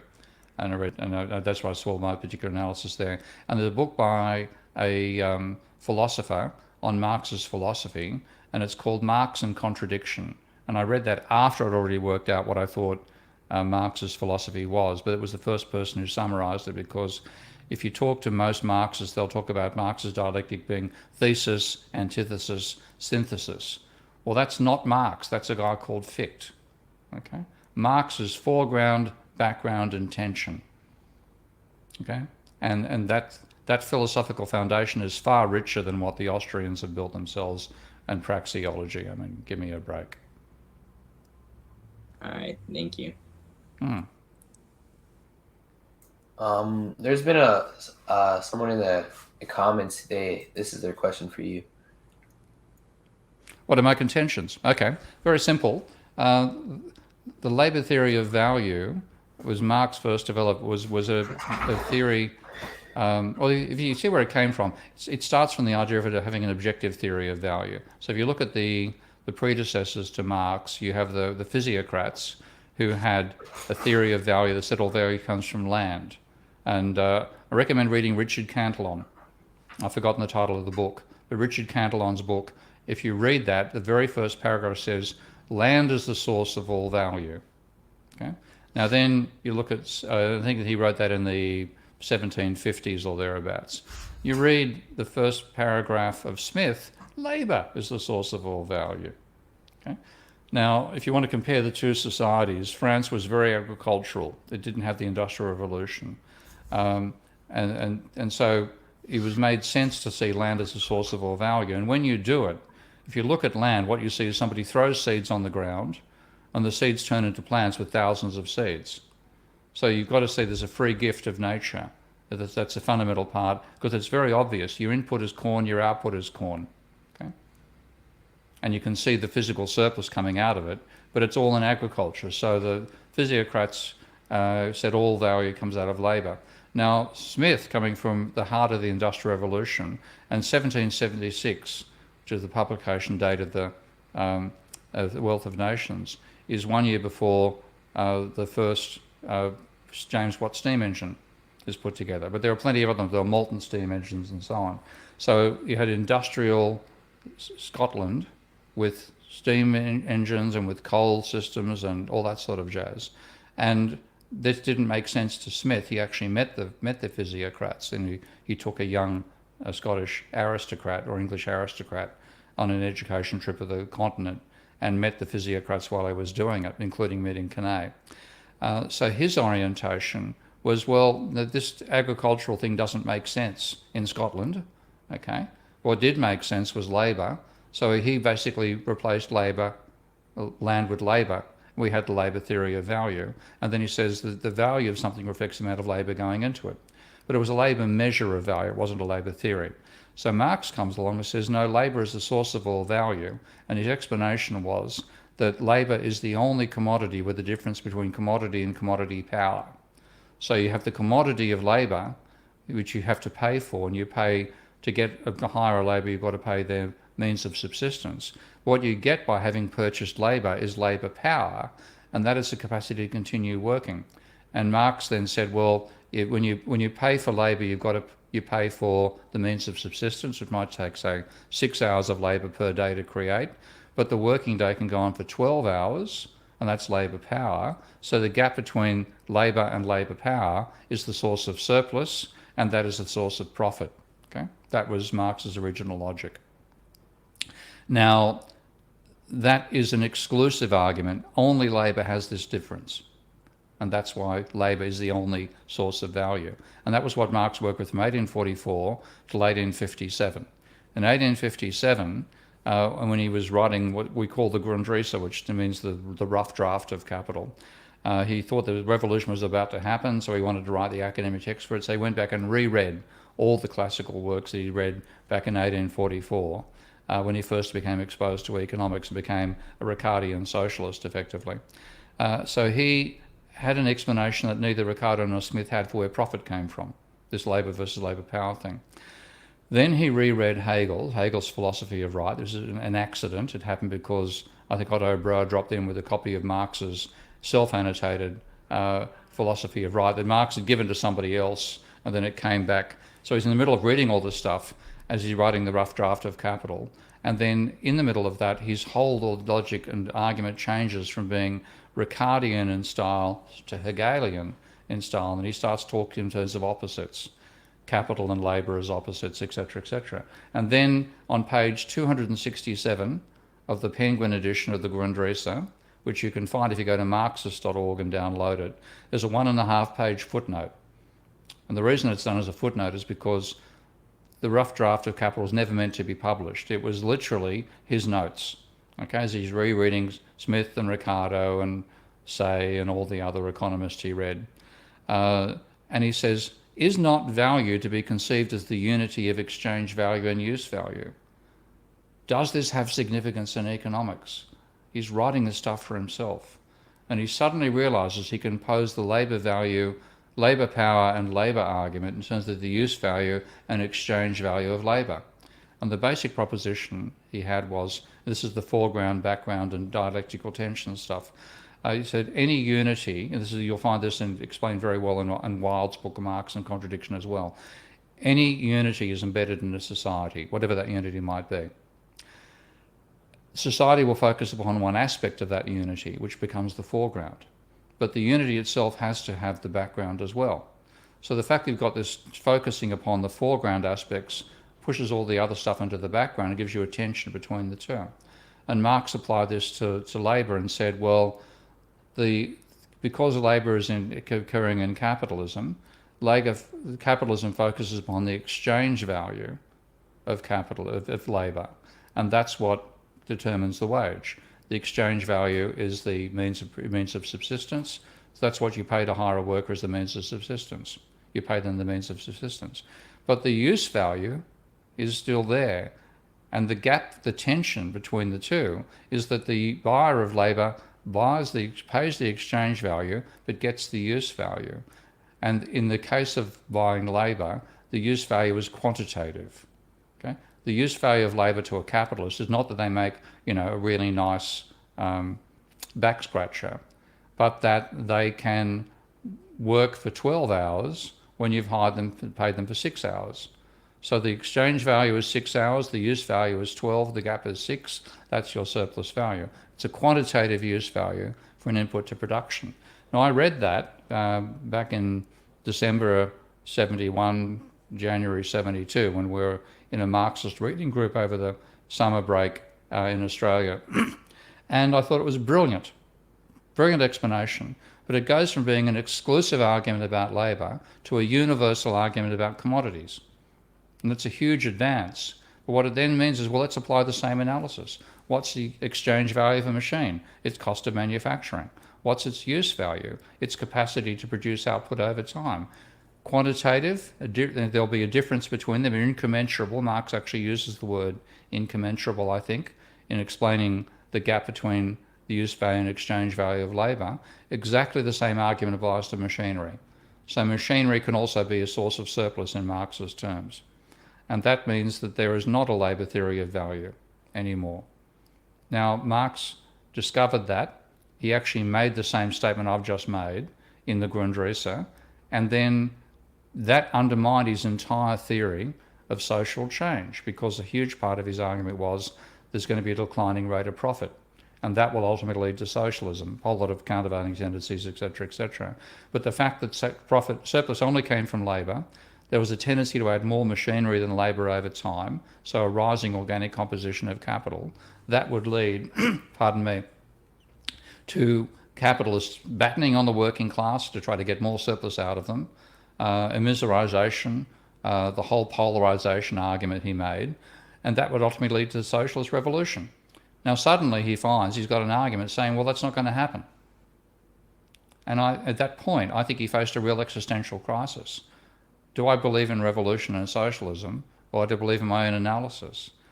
And the pull of the revolution was greater than the pull of his own logic, and he buried his own logic in 50 pages of waffle, which then painted to several hundred pages of waffle in various parts of Capital, to argue that his use value, exchange value stuff did not reach the conclusion that machines were a source of surplus, when it patently did. Okay? So to hang on to the labour theory of value after making that intellectual leap is an intellectual failure, which Marx made. And he made it so successfully that a century and a half of Marxists are continuing spouting the same nonsense and not understanding Marx's own philosophical foundation. Thank you so much for that. Aiden, would you like to ask a question? And then after we have a question right from the chat. Of course.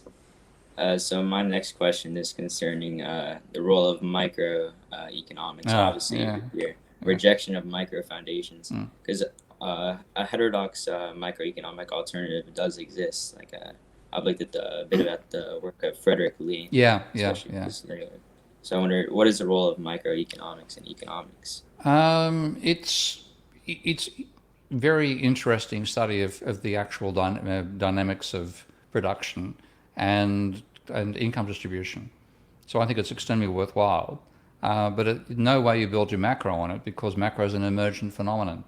So one thing I've done is argue you can develop macroeconomics without even referring to micro, just by using macroeconomic definitions like unemployment rate, wages share of GDP, debt ratio. I can derive Minsky's financial instability directly from that. So you don't need macro, you don't need a micro to derive macro. And the belief that you do is a fallacy of composition, as Keynes would put it, but it's also a fallacy of complex systems. And that's a paper I recommend you go take a look at by a physicist called More is Different, written by a guy called Philip Anderson, who's has a genuine Nobel Prize in physics. He was one of the leaders in the developing of complexity analysis.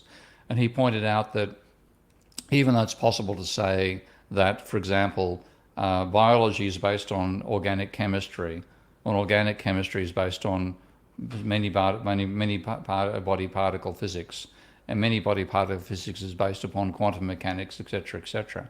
He said at each level, new complexities arrive which need a new level of analysis, completely different to what applied at a lower level. And he calls what neoclassicals do, which they think is a form of reductionism, he actually calls that constructionism, because what they're trying to say is, well, you've got to derive macro from micro. Well, that means you're going to construct a higher level of understanding from a lower level of understanding. Now, if you did that and said, well, there's going to be fundamental differences in the two because of complex interactions, that'd be okay. But they simply extrapolate from the micro to the macro. So their macro is grown up micro, as if there's no difference in behavior out of complex interactions. And that's completely wrong in terms of complex systems. So it is not a guide to build macro. And in fact, the interesting thing is, it sort of works in reverse. What sort of micro makes sense to understand what we see at the macro level? That's more the way to look at it. But like when you take a look at micro itself, I mean, the neoclassical idea of a rising supply curve comes completely out of the concept of diminishing marginal productivity. And Fred does a brilliant job of showing that all the research that economists did to find out what the cost structure of actual firms found falling marginal cost, which involves rising marginal productivity, which makes no sense in the neoclassical framework. But the neoclassical framework would be a stupid way to manage a factory. If you take a look at Mankiw and Blinder and all this mob, you'll see them talking about factories being places where workers bump into each other because there are too many workers for the machines. Well, you tell Elon Musk that, he'd laugh at you, quite rightly, because factories are designed to be maximum efficiency at maximum operating capacity. Machines have a specific ratio of inputs to outputs. You don't get more output by adding 2 workers to 1 shovel. Okay, it's nonsense to talk about variable ratios and stuff like that in a manufacturing system. And when you build a firm, when you build a factory, you'd be an idiot to build a factory that was going to be at 100% capacity the day it opened. Okay? It'll open at 50 to 70% capacity, or open at 0 of its usage capacity. It'll put your overall firm up to 70 to 90% capacity, but you have to have that spare capacity there for growth. Okay, you build a factory expecting it to last 10 years, where there'll be 10 years of growth, which could double the demand by the end of the production process, at the end of the factory's life. So you start off with unutilized production lines, with machines that aren't being used, with spare capacity inside the factory, and you expand your output with the ideal ratio of labour and other inputs to your machines, rather than using it above the ideal ratio, which is what's necessary for diminishing marginal productivity. So what they call microfoundations is bullshit. And one thing I find really quite remarkable, I'm rewriting Debunking Economics. I put out a 3rd edition, which I hope to publish next year. And I'm going to start with a theory of the supply curve and this empirical research to find out what actually happens inside firms. One of the funniest examples there is that Alan Blinder writes one of the popular textbooks, not as popular as Mankiw, but it's one of the textbooks neoclassicals use to teach their garbage to students. And Blinder is a new Keynesian, neither New nor Keynesian, as you guys here all know, but that's what they call themselves. And they believe in sticky prices. So he thought he should do a survey to find out why prices are sticky. He did this over the 1990s with a huge amount of funding, and he had PhD students going out and doing the surveys. So people actually knew the theory very, very well. And they were presenting it to people in corporations. And he actually surveyed people in the northeastern quadrant of the Americas, so around Boston, basically, but from Chicago across to New York. And he worked out finally that his students had interviewed firms responsible for 15% of America's GDP. So that's one hell of a survey. Imagine surveying 15% of the population to work out a political poll, as you guys were talking about. You survey 2,000 people to work out the opinion of 250 million Americans. Here's 15% of America's corporations by value being interviewed. Now, they found 89% of them reported constant or falling marginal costs. And Blinder literally wrote in this, the overwhelmingly bad news, brackets for economic theory, is that apparently, if the survey results are to be believed, 89% of production occurs under conditions of constant or falling marginal cost. Now, why is it unbelievably bad news for neoclassical theory? Because according to them, the supply curve is the part of the marginal cost curve above the average cost curve. And if the marginal cost is constant or falling, there is no part of the marginal cost curve that lies above average cost. Now, the funny thing is, I knew Blinder wrote this, and if you go to Amazon and take a look at a copy of Asking About Prices by Alan Blinder, you will find that book has one review. If you go and take a look at Maskell, which is the textbook from neoclassical PhD programs, you'll find that it has hundreds of reviews. Guess who wrote the one review of Alan Blinder's Asking About Prices? Have a guess. Was it you? Himself? It was me. The fuckers have ignored it completely. And not only, guess who the fuckers have ignored it? Guess one of the fuckers who's ignored it, pardon me, I'm getting carried away, who's ignored Alan Blinder's Asking About Prices? Himself. Himself, yes. His textbook doesn't mention his own research. Okay? This is how far they go to hide stuff they don't want to know. So Alan Blinder's textbook repeats all the usual marginal cost nonsense, ignoring the fact that this is book I've read the 2016 edition. Have a look. You want to have some real fun. Show Alan Blinder Asking About Prices against Alan Blinder's microeconomics textbook. I rest my case. Also, yeah, that was a chapter of, where he presents Sraffa's argument against diminishing marginal productivity. Yeah, I mean, Sraffa was logically correct. Logically correct. And actually he wrote that before what's called the Oxford Research Group began having meetings with businessmen and finding that incredible contradiction between what the economists thought was happening inside factories and what the businessmen knew was happening inside factories. And that's where this whole post-Keynesian tradition began from, with the Oxford Research Group and people like Hall and Hicks and so on. So, Aidan, have you read Fred's post-Keynesian microeconomic theory book? No, I haven't. It's worth buying. You can get it in Kindle. That'll give you a superb coverage of that whole the survey work. I think Fred's book came out in 96 or 95 before Blinder's book was published in 98. And then he's made some comments on Blinder's book and papers written after 2000. So there's a lot of worthwhile work to be done. Like in terms of how consumers make consumer decisions, we don't maximize our utility. We minimize the decision space that confronts us when we go shopping. Because if you look at how many commodities are for sale in an average supermarket, even if you put them into product categories, you've still got about 30 categories.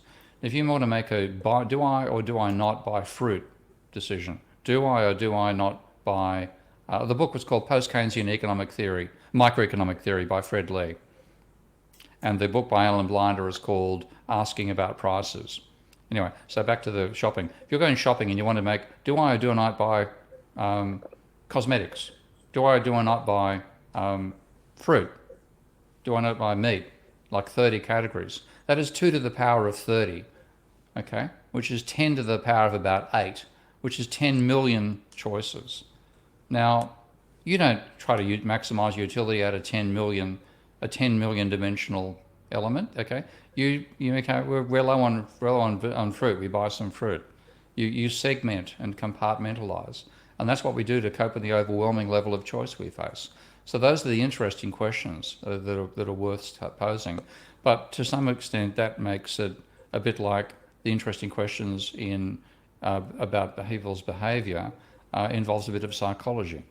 So psychology is a separate discipline. Okay, we are then taking some insights from psychology to explain what we see people doing. But the real stuff we're doing is talking about constraints within where that psychological behaviour occurs, and that's where things like the curse of dimensionality, is that argument I've just outlined, goes into. That's where that says, well, how do we handle the curse of dimensionality? And then, what is our behaviour inside that realm? Why do corporations produce excess capacity? Why do they have it? Those sorts of explanations. That's the interesting side of post-Keynesian micro. But we don't need it for a macro at all. Mm-hmm. All right. I don't want to take up too much time for myself. I So like a thoroughly let the next person I'm, go.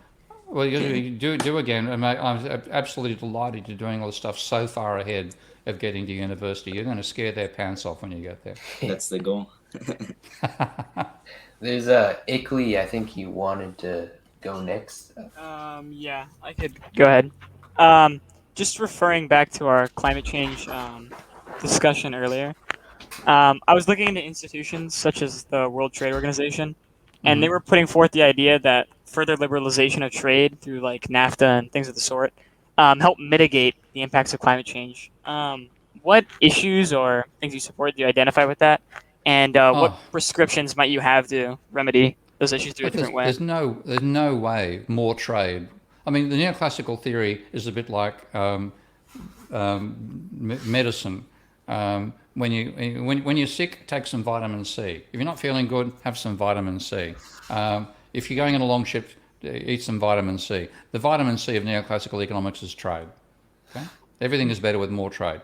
That is based on a bullshit interpretation of Ricardo, and where Ricardo himself was doing bullshit, because Ricardo's theory of comparative advantage was actually an argument to undermine his opponents who were fighting to preserve what they called the Corn Laws back in the 1800s. That meant you couldn't import wheat into England, and therefore you had high prices for wheat and therefore high prices for bread.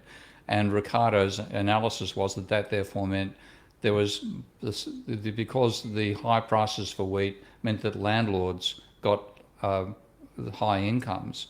Landlords, rather than capitalists, got the surplus in the UK. And he wanted capitalists to get the surplus because he said capitalists will invest, whereas landlords will just live with frivolous behaviour. So he wanted to reduce the amount going to landlords. And the way to do that was abolish the Corn Laws so he could bring in wheat from the continent and reduce the cost of bread. That would therefore reduce the wages that were being paid, because workers were, in Ricardo's mental framework, earning a subsistence wage, which wasn't too far from the truth. So you drop the cost of the subsistence wage to capitalists. You therefore increase the amount that capitalists have to invest, and that therefore means you'll get more growth over time. That was Ricardo's ambition and objective with the theory of comparative advantage. The theory itself is a load of bollocks, because if you look at the original example, he gives an example where Portugal can produce, Portugal can produce as much wine with 80 workers as the UK can with 120, and as much cloth with 90 workers as a UK with 120. I think it's something of that nature anyway. So Portugal is absolutely better than England at everything, but comparatively better at producing wine than cloth. And then if you do the numerical analysis, if Portugal produces just cloth and England produces just wine and England produces just cloth, the total production is higher, and you therefore can trade the surplus and come out ahead. But that is the theory where all production is done using labour. And by the way, on the same front, Paul Krugman's PhD thesis that got him the Nobel Prize, the theory with the geographic stuff in, he had a theory of production involving labour only. So in that sense, he hadn't regressed over Ricardo, almost 2 centuries earlier. So all these arguments are effectively a world in which you can produce output with a single input, and where there's no loss of capacity in doing it. Now, of course, you can't produce wine just with labour. You do need grapes. You need a wine press. You can't produce cloth just with labour. You need cotton. You need a spinning jenny. Okay, if you do the sort of specialisation that's argued by the comparative advantage theory, then you make part of that machinery obsolete, and you can't convert that machine. You can't turn a wine press into a spinning jenny. All the stuff is left out of the conventional argument. So comparative advantage is nonsense, but it's still what the neoclassicals push, and it, in some ways it suits the bureaucrats as well, because bureaucrats and politicians go around the world signing free trade agreements, making themselves look important and visiting nice exotic locations with nice exotic diseases they can pick up when they're there, pardon my cynicism. It is not a realistic theory at all in general. And then to apply it to climate change, I mean, for a start, to have comparative advantage, you've got to ship stuff. It's got to go on boats, which can use fossil fuels to travel. So it is just, it's a nonsense argument. Yeah. For the audience, and I guess just for everyone, do you have any reading recommendations for people, like I guess a contra comparative advantage? I've written a paper, and there's a journal called the Journal of American Affairs. I think that's its name. And I wrote a piece there on Ricardo for them about, when was that? About 2 or 3 years ago. So that's just a general argument against the theory of comparative advantage. There are other people who've done more work on that front than I have. The trouble is, if you want to do a replacement of the comparative advantage, you've got to build a dynamic non-equilibrium theory, monetary theory of trade. It's an enormous task, and I haven't had time to even try to tackle it myself. Yeah, and Nick, also, I have a ton of, I compiled a mini bibliography on arguments against comparative advantage on the Discord, so Yeah. there's quite a few papers on that. But I had a quick question. This has to do more so with the classification of post-Keynesian economics. Would you consider the Neo-Ricardians and Sraffians to fall under the umbrella of post-Keynesian economics or not? Good question. Yes, I would. The trouble with, I read a paper called, you'll find a brilliant book by Ian Steedman called Marx After Schraffer, which does a brilliant job of showing how the mathematics of linear transformations, basically algebra, matrix algebra, undermines the labour theory of value, and it's a superb piece of work. And of course the Ricardians use that to critique the neoclassicals as well.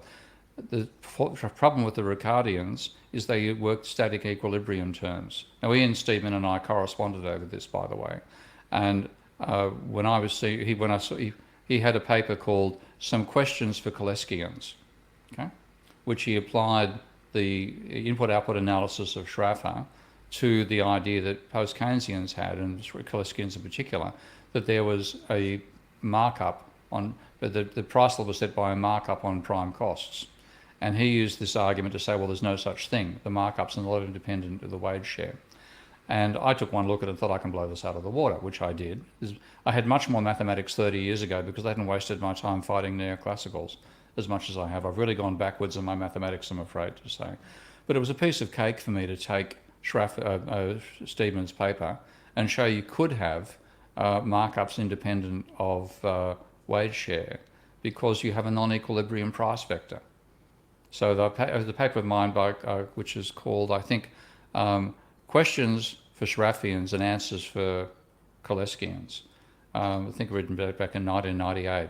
So take a look at that, and that shows you get a very different result to what Steedman thought you got if you put the Sraffian approach, input-output approach, into a dynamic guise.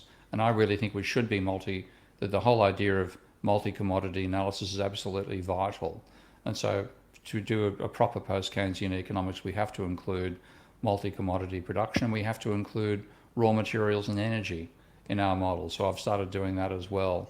Very, very early stuff with Matthias Griselli from McMaster University in Canada, I better add, and Tim Garrett from Utah in America. So we're starting to do it. We're a very, very long way to go. So I'd highly recommend. I think we have to meld what the Sraffians began doing. That has made the mistake of thinking in equilibrium terms. Oh, by the way, Stephen never wrote back to me. Okay, yeah, because I remember reading that Stephen paper a couple of months back, the questions for Kaleskins. I wasn't Yeah. aware that you responded, so I'll definitely. Well, I wrote a response to that, so I'll, do have a look for it. Yeah. I'll definitely take a look at that paper after Yeah. the stream. Thank you. Someone in the chat, they had a question a little bit. They just pretty much wanted to know about your opinion on Keynesian, if you thought it was good or not. Oh, no, not particularly interested. I think the whole focus on international trade, this is why I say politicians get a lot out of free trade, because it means they can go off and sign these agreements everywhere. And like all the bureaucrats doing this stuff have been trained in neoclassical economics, and they genuinely believe that the way to promote growth is by specialization.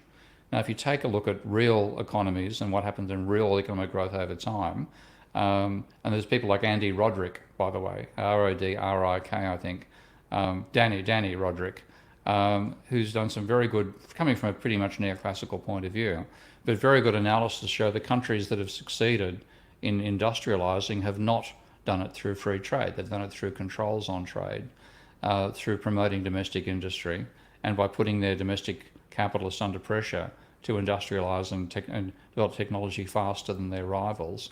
And countries that have been successful have a diversified industrial structure. So another book, like I said, work by Danny Roderick on that front is worth looking at. Rodrik, I think is the way you spell his name. Then take a look at the work by the Atlas of Economic Complexity people at both Harvard University and one other site. They both have what they call an Atlas of Economic Complexity.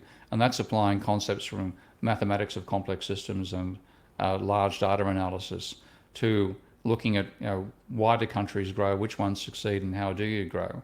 And they find that a diversified industrial structure is far more effective than specialization.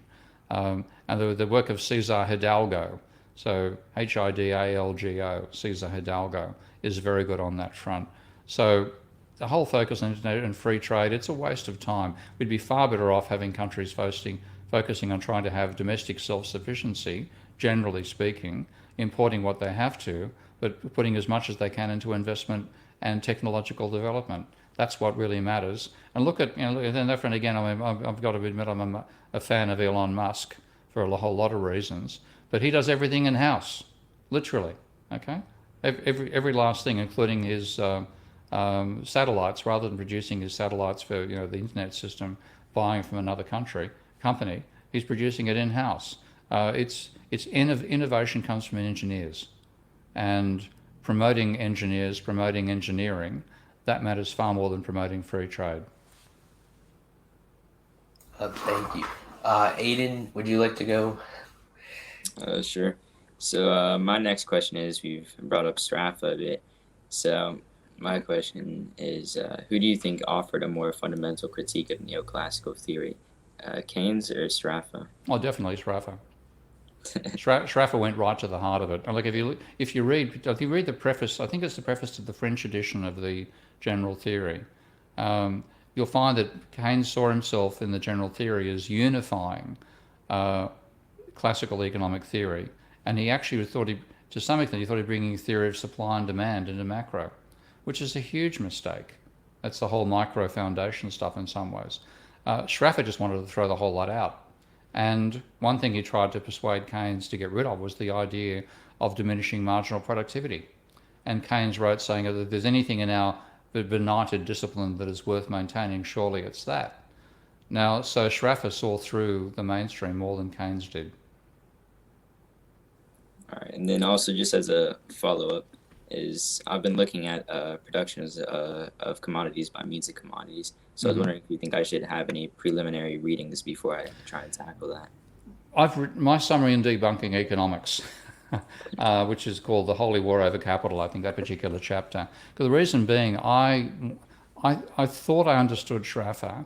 I used to teach it at my classes in the University of Western Sydney.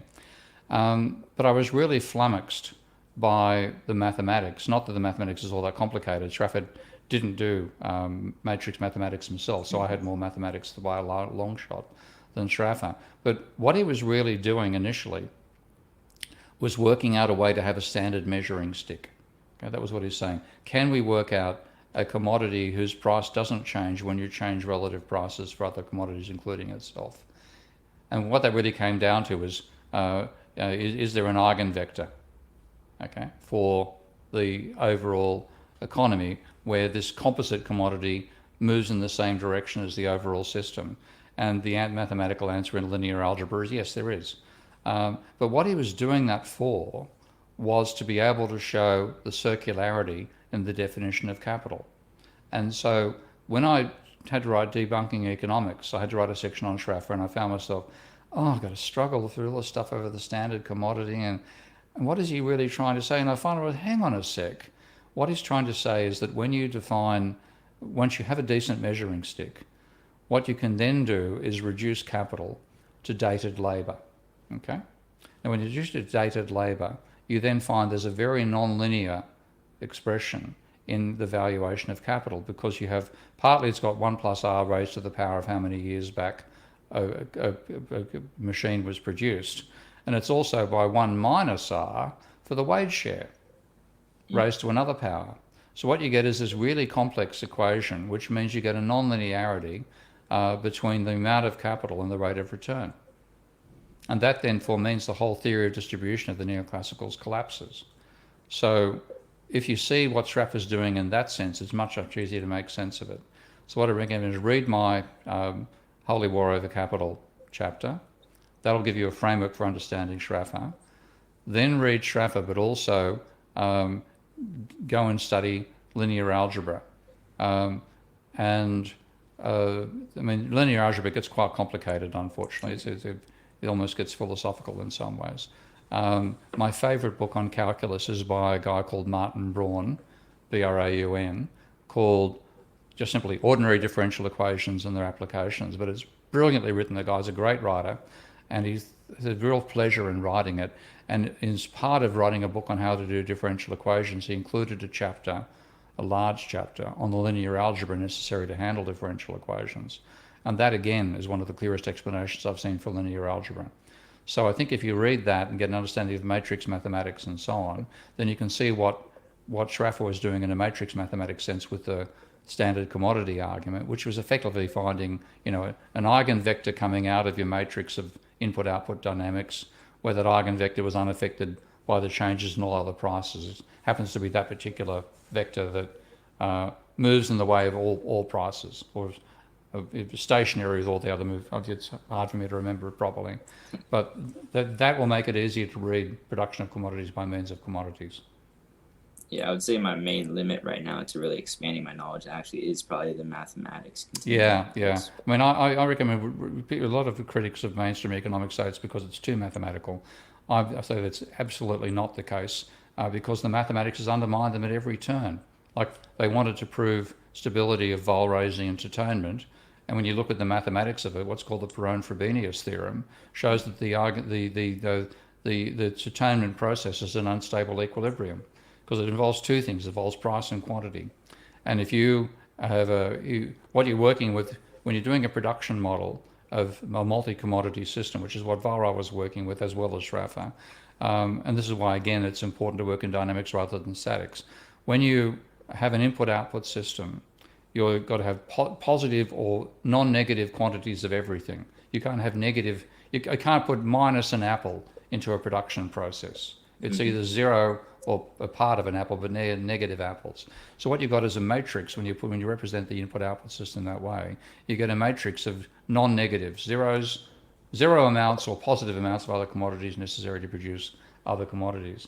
Now the mathematics of the stability of that is the stability of a matrix consisting of non-negative numbers. And that was what Perron and Frobenius tackled in the 1910s. And they established the dominant eigenvalue of that matrix is greater than zero. Now what that means, this is I don't know, I'm probably pushing mathematics you guys haven't heard yet. But, no, I actually watched your lecture on this, and that's probably the main things I took out of it. Yeah. Eigenvalues and such, and apparent Frobenius theorem. Well, what that means is that if the eigenvalue is just a number that represents what the matrix is doing itself overall, and if a matrix is pushing you away from pulling you towards equilibrium, then its dominant eigenvalue will be negative. Okay. Now, what the Perron-Frobenius shows is that the matrix representing production has a positive eigenvalue. And then you have two processes going on and trying to reach an equilibrium price vector. There's price dynamics and quantity dynamics. Now, the price dynamics involves a matrix. The quantity dynamics involves the inverse of that matrix. Now, if the dominant eigenvalue of one of those matrices is positive, and let's say it's 0.1, then the dominant eigenvalue for the other will be 1 over 0.1, which is 10. Okay? So if you're working in continuous time, straight away you've got an unstable system. If you're working in discrete time, the fulcrum point for stability is number 1. So if you have 0.1 as one eigenvalue, that is going to be 10. Either your quantity or your prices are going to be unstable. So you necessarily have a system where you will not reach equilibrium. So you have to have non-equilibrium price analysis. So that's all part of thinking properly about, oh, my 1 o'clock in the morning, you poor bastards. I'm sorry about that. What a way to spend a Sunday. Yeah. We're soaking this all up. I'm sure we're enjoying it. I am. But that's why you've got to work in non-equilibrium terms. You've got to combine Schaffer's insights with post-Keynesians. It's got to be monetary non-equilibrium multisectoral input-output dynamics, and it must include energy and material. We've got to go back to in that sense, back to the physiocrats and Keynes, where it all began. Mm-hmm. It's sad. It's Walrus is about as dynamic as they got with general. Yeah, and they went backwards from there. Yeah. I kind of switching it up when it comes to the questions, but a lot of, I guess, like reading I did at first was about like developmental economics, and I was wondering like what you like kind of like think is best for like developing countries to grow, because clearly the IMF has failed them. So I was just wondering. Well, partly it's taking on board the MMT argument that you don't need to borrow your own currency. And I don't like MMT on trade. I think that's a nonsense argument. The exports are a cost, imports are a benefit. I think that's just ludicrous. It's one of Warren's little ideas that the others haven't had the guts to talk him out of. But fundamentally, the export orientation has worked for countries that have industrialized successfully, because that has actually meant they have the surplus they get from exports can be reinvested in driving the manufacturing further forward. So in that sense, I see an export orientation as being part of why countries like Korea and Japan and China have succeeded. And the focus is on technological development. And again, that matters far more than foreign trade. And I think if you look at what Meaty did with Japan after the Second World War, that's probably your boilerplate for how to turn a developing country into a developed one. But of course, it involves them having an export surplus. And that's both hard to achieve, and also because the sum of all export surpluses is zero, that means some countries have to run deficits. And Keynes's objective in his idea of the Bancor, which was vetoed at Bretton Woods, but what he wanted to come out of Bretton Woods would have put limits on export surpluses of no more than 2% of GDP, and would therefore have meant that if you're going to get a surplus, you'd have to have it being redirected by the international trade authorities, so that countries running surpluses would finance those running as deficit, and any imbalance there would end up in financing development by giving foreign currency to developing countries to enable them to buy the technology they needed to bring in initially. But a huge part of it is based on building up your own productive capabilities domestically, your own engineering capabilities, your training of engineers, etc., etc. In a nutshell, the world needs many more engineers and many fewer economists. Thank you.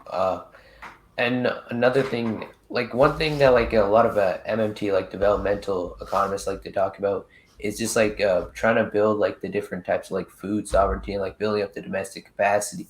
So I'm wondering if like you also like agree with that, like I know clearly that like anti free Yeah. trade. So I'm guessing that you do agree with that sentiment. Yeah, I mean, it's picking up ideas from overseas or ideas domestically if you can produce them, and pushing those ideas further forward. So Honda began as a bicycle manufacturer, okay, and Mr. Honda put a motor on an electric on a bicycle, and that was the beginning of the whole thing. And of course, you desperately needed that at the time because after the Second World War, uh, there was no manufacturing capability for tanks or any vehicles. That was all destroyed. So and people couldn't afford cars. So that was the route that Japan took in that sense, was to provide industrial goods needed for its own people, but do that far more cheaply than the West could do, and then export those overseas. And then that was a huge part of its growth. So you're catering to a domestic demand, but doing it in such a way that you can then sell and get an export surplus out of that as well. But yeah, definitely, it's letting your engineers rip. That's what really matters. Financing your engineers, providing the local finance for them, underwriting any failures, but pushing them to succeed and move forward with new technology. Thank you. I think Aiden also has some questions as well. I think Aiden's got the stamina. We're losing other people around here quite possibly. 1 o'clock in the morning. Boy, I'm feeling guilty. Don't worry No, about it. I no. don't think any of us are tired. I was just not Yeah. sure if Good. We're, Okay. we're teenagers. yeah, I wasn't sure if we were retaining the people that were watching, but it looks like we still Yeah. are. So that's Yeah. good. We Alright, still so- have a good average viewer count. Good. So you've been talking a bit about modern monetary theory, but mostly focused on international trade. But one of the key policy proposals by MMTers is the job guarantee, and I know you're obviously familiar with Minsky, who supported the Employer of Last Resort program. So do you support the job guarantee? I do. I've also got practical. I mean, there are lots of practical issues in sort of a job guarantee. The main thing about it, if you have one, then it means people don't fear unemployment as much as they would without a job guarantee, which is a positive thing. But my problem is partially about you're going to have lots of round pegs in square holes. If you do have that as your only way of trying to stabilise the business cycle, because if you still have the booms and busts going on in the private sector, then you're going to have a boom, for example, causing a huge growth in architecture, and then the bust comes along, and you've got these unemployed architects. Now, yes, they can be involved in designing, small-scale community stuff, but more likely they're going to be, a round peg in a square hole, which is going to be frustrating for people. So I think you have to also focus upon reducing the volatility of the credit cycle. And that's something which I think MMT doesn't pay sufficient attention to yet. It can do it, and like Stephanie Kelt and I are going to put a joint paper out shortly, we hope. I have to get it all written first of all, but on combining MMT with my credit-based analysis. And then if you then try to tame the credit cycle, then you're going to have a less volatile business cycle in the first place. So you need to have the combination together. But one of the problems with the job guarantee I see in the long term is that certainly as we push technology further forward, if we survive climate change, and that's an if, not a when, then ultimately the only way we're going to continue expanding as a species is by having production, and pardon me being a bit of a space cadet here, off planet. Okay? We have to live within ecological limits. I think we have to reduce our load on the planet quite dramatically, and ultimately, and I'm talking like ultimately I mean centuries time, we have to reserve a substantial part of the planet for non-human activity. Okay? If we have to go from being exploiters of life on planet to custodians of life on this planet, and that will mean at some point we don't want everybody working. We don't want people's access to income to come through their access to employment. So in that future world, something like a universal basic income is going to be necessary because most of what's produced and consumed is going to be produced off planet. And you can't have a job guarantee when that involves having to go and fly up to the neighbouring satellite.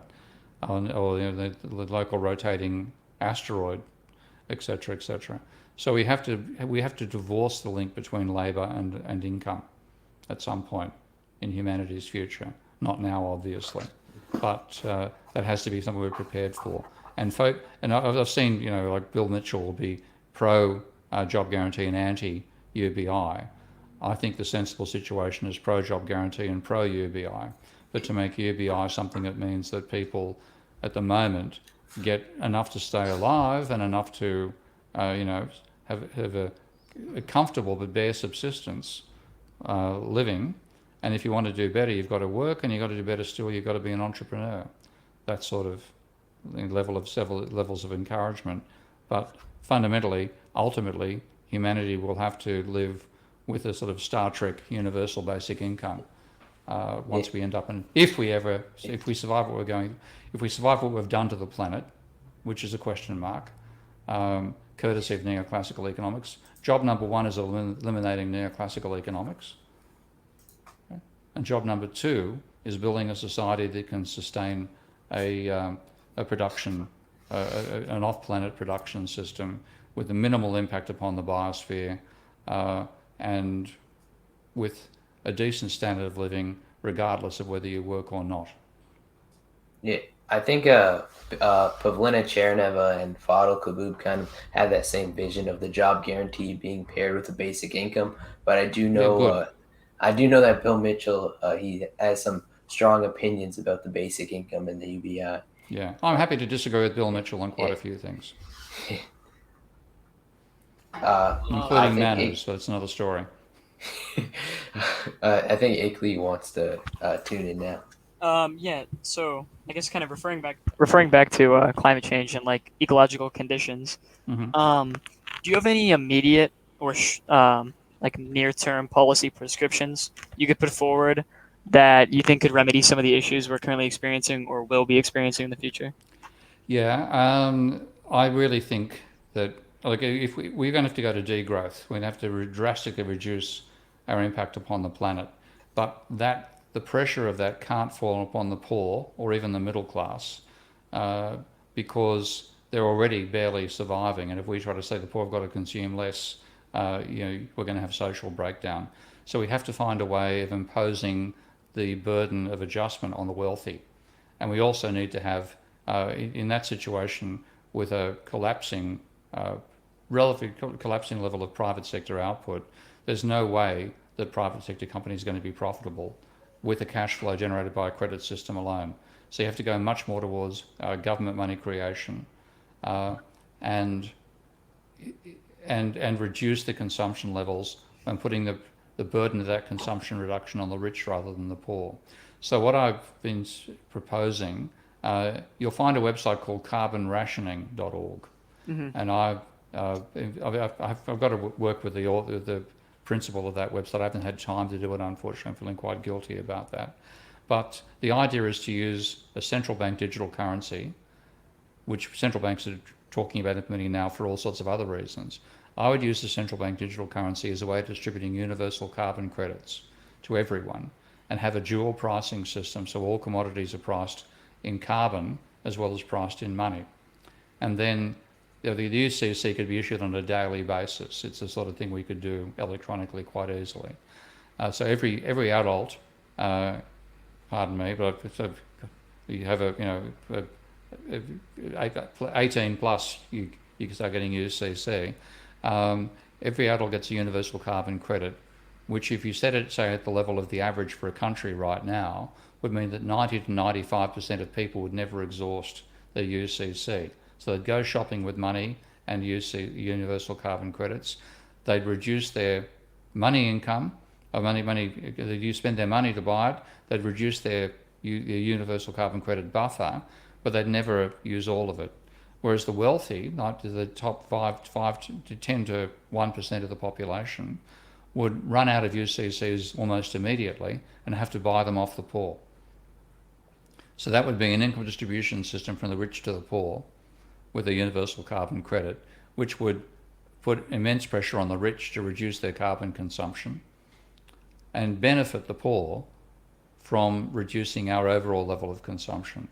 So I think we need something like that in place before the crisis hits, because once it does hit, and we realise just how screwed we are as a species, certainly as a civilization, without reducing our load on the planet and rapidly, then we have to do it in a way that doesn't cause social breakdown. And I think a dual price system with universal carbon credits distributed by central bank digital currencies would be a possible way to do that. Thank you for that. Oh, you said the website to look further into this was carbonrationing.org? Yeah. Okay, thank you. Okay, so I have a quick question regarding monetary policy. So, obviously, in the post-Keynesian tradition, like was shown as highlighted, the activist versus the parking at post-Keynesians, and I was just wondering whether, first of all, you think you personally advocate for activist monetary policy or parking monetary policy.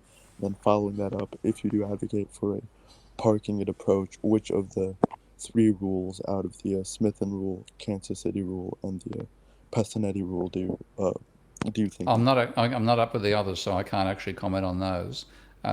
Largely, I still see the central bank as being a conduit for treasury. So, like when I model, and I have modeled modern monetary theory in Minsky, what I found, I did not expect this. I thought that if you looked at a deficit, then I expected the deficit would be financed by the central bank going into negative equity. When I modelled it, I found it was the treasury that ends up going into negative equity. The central bank is a conduit. So in that sense, it's the treasury running a sufficient deficit that creates the money, but it only can do that because the treasury owns the central bank. So the activist side, I think, would be financing the central bank, financing the interest payments of the treasury by loans that it made to the treasury, which of course the treasury pays no interest on. That's about the extent of the activist monetary policy. The setting of the interest rate, that is also clearly a central bank responsibility.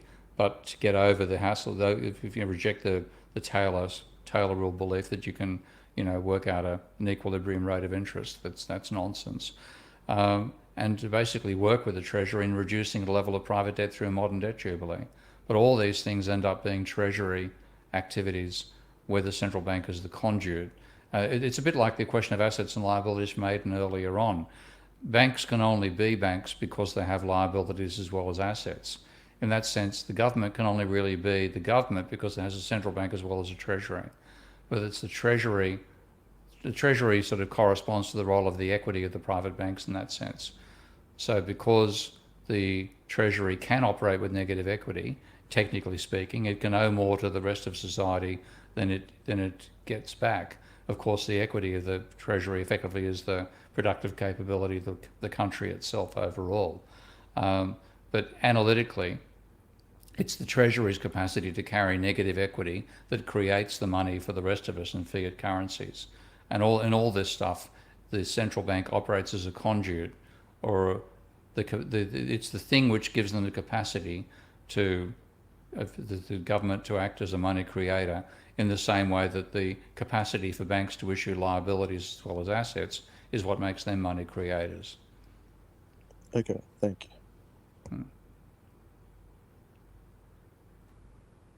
I would love to have a tutorial class with you lot in it, I must say, because you're miles. I had one of my students. Actually, I must actually mention this. One of my students at Kingston was a guy called Dom Tweed, and Dom was just like you, a high school student who'd read this stuff before he got to university, and is now powering through a master's program in the UK. So I should introduce you all to Dom. But you're miles ahead of me at the same stage. Thank you. Yeah, I'd love to meet him, and it's great to hear, I guess. Yeah. Only good news. It's true. I mean, one thing when I teach, when I don't have PhD students anymore because I'm not at a university anymore. The university has been really badly stuffed up. What you're going to get is a mess compared to what I experienced, because neoliberal so-called, I call them deforms, education deforms, to make education more like an economics textbook, have ruined universities, relatively speaking. But nonetheless, when I had a PhD student, I tell them that within a few, certainly months, possibly weeks, of you starting your thesis, you'll know more about your topic area than I do. Okay, because when you specialise in a particular intellectual area, you'll get far ahead of. I've got to be a generalist for those I'm supervising as a PhD, and that's certainly the rule with each of the successful PhDs that I've been part of supervising have far greater level of knowledge than I do in their specific area.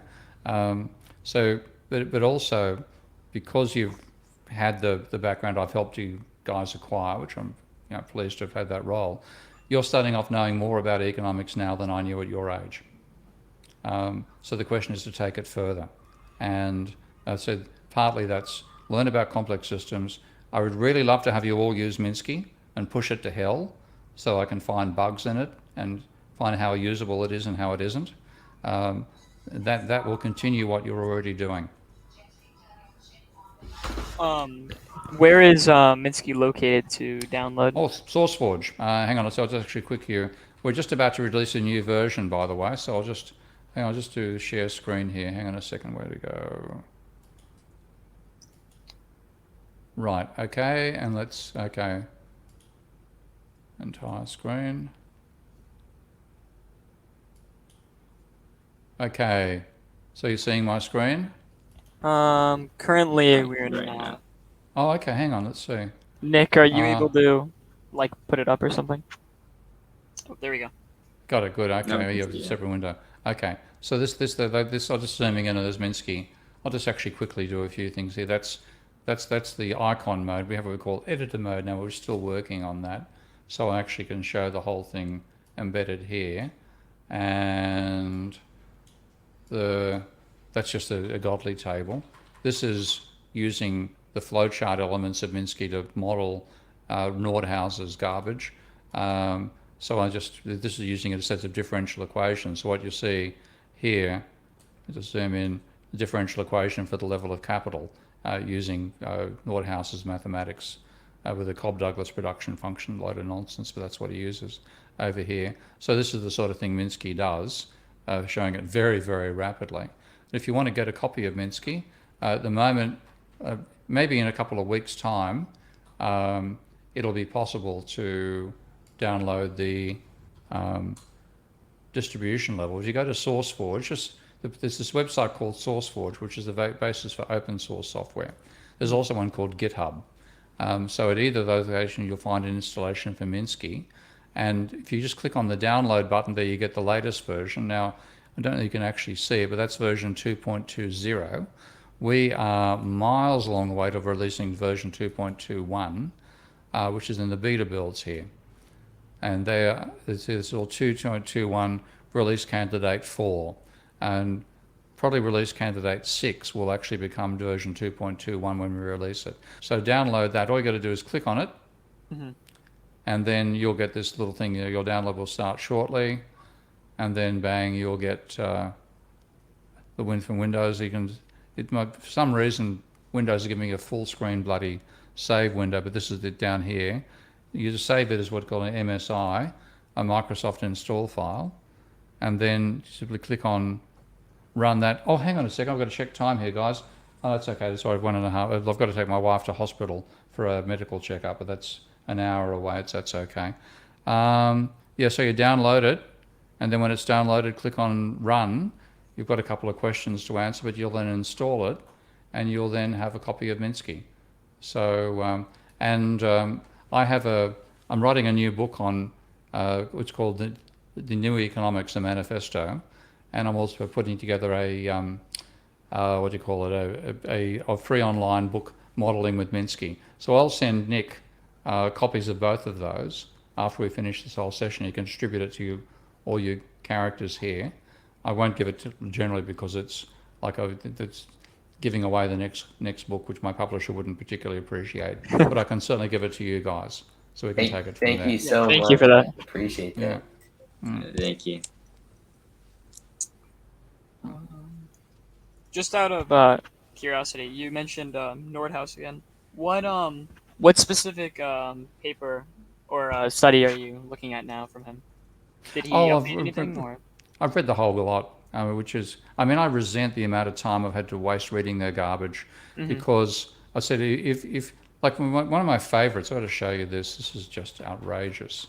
So this is the article I'm working on now for. Doing share my screen.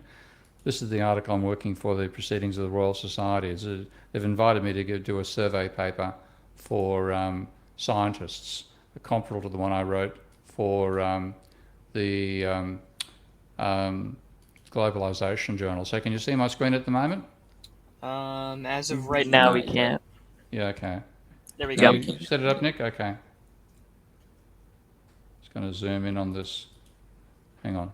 Let's go for page width. That'll do. Okay.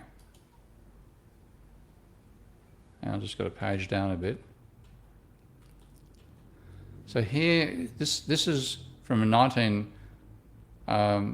this is a 2008 paper by Tim Lenton, who's a climate scientist, on tipping elements in the Earth's biosphere. And here's Nordhaus and how he summarised it. So here's Lenton. Society may be lulled into a false sense of security by smooth projections of global change. Now here's Nordhaus describing DICE. The current version assumes damages are a quadratic function of temperature and does not include sharp thresholds at the tipping points, but this is consistent with the survey by Lenton. No, it's not. It's completely in contradiction to what Lenton wrote. Then he says here, present knowledge suggests a variety of tipping elements could reach their critical point within this century. Over here, Nordhaus reads this and says, their survey finds no critical tipping elements with a time horizon of less than 300 years until temperature lifted by 3. That's absolutely the opposite of what Lenton claimed. And the greatest threats are the Arctic summer sea ice and Greenland, and 5 others could surprise us by having a tipping element in this next century. And here he says, next ones having 3 degrees or higher, or a timescale of at least 300 years. I mean, that's black. He's seeing white. He's seeing black and saying, I'm seeing white. Okay. Why do you think he's putting forth such a gross misrepresentation of Lenton's survey or study? I'm not quite sure what it is. He's a delusional Panglossian neoclassical economist who believes capitalism can't have any problems it can't solve, therefore climate change can't be too serious. I've never read, I mean, if a student, talking of students, if a student had written something like this as a summary of Lenton and gave it to me as an essay, I would fail him. And I would fail him badly. I would, mark out of 20, I might get 2. Not a fucking Nobel Prize. So there's something seriously wrong with the guy in the sense that he just has this Panglossian vision of capitalism. And this is what neoclassical economics encourages. It gives you this fantasy view of capitalism as a perfect system, an anarchist dream world where you have no power and there's no compulsion. Okay, it's a vision of a world, and it's an anarchist view of a world without power in any sense, without exploitation and without compulsion. And it's this sort of anarchist vision appeals to humanity because we have this part of us wants this perfect world. It's why we fall for religions and why we fall for utopias. And he's fallen for the utopian vision of capitalism that neoclassical economics has.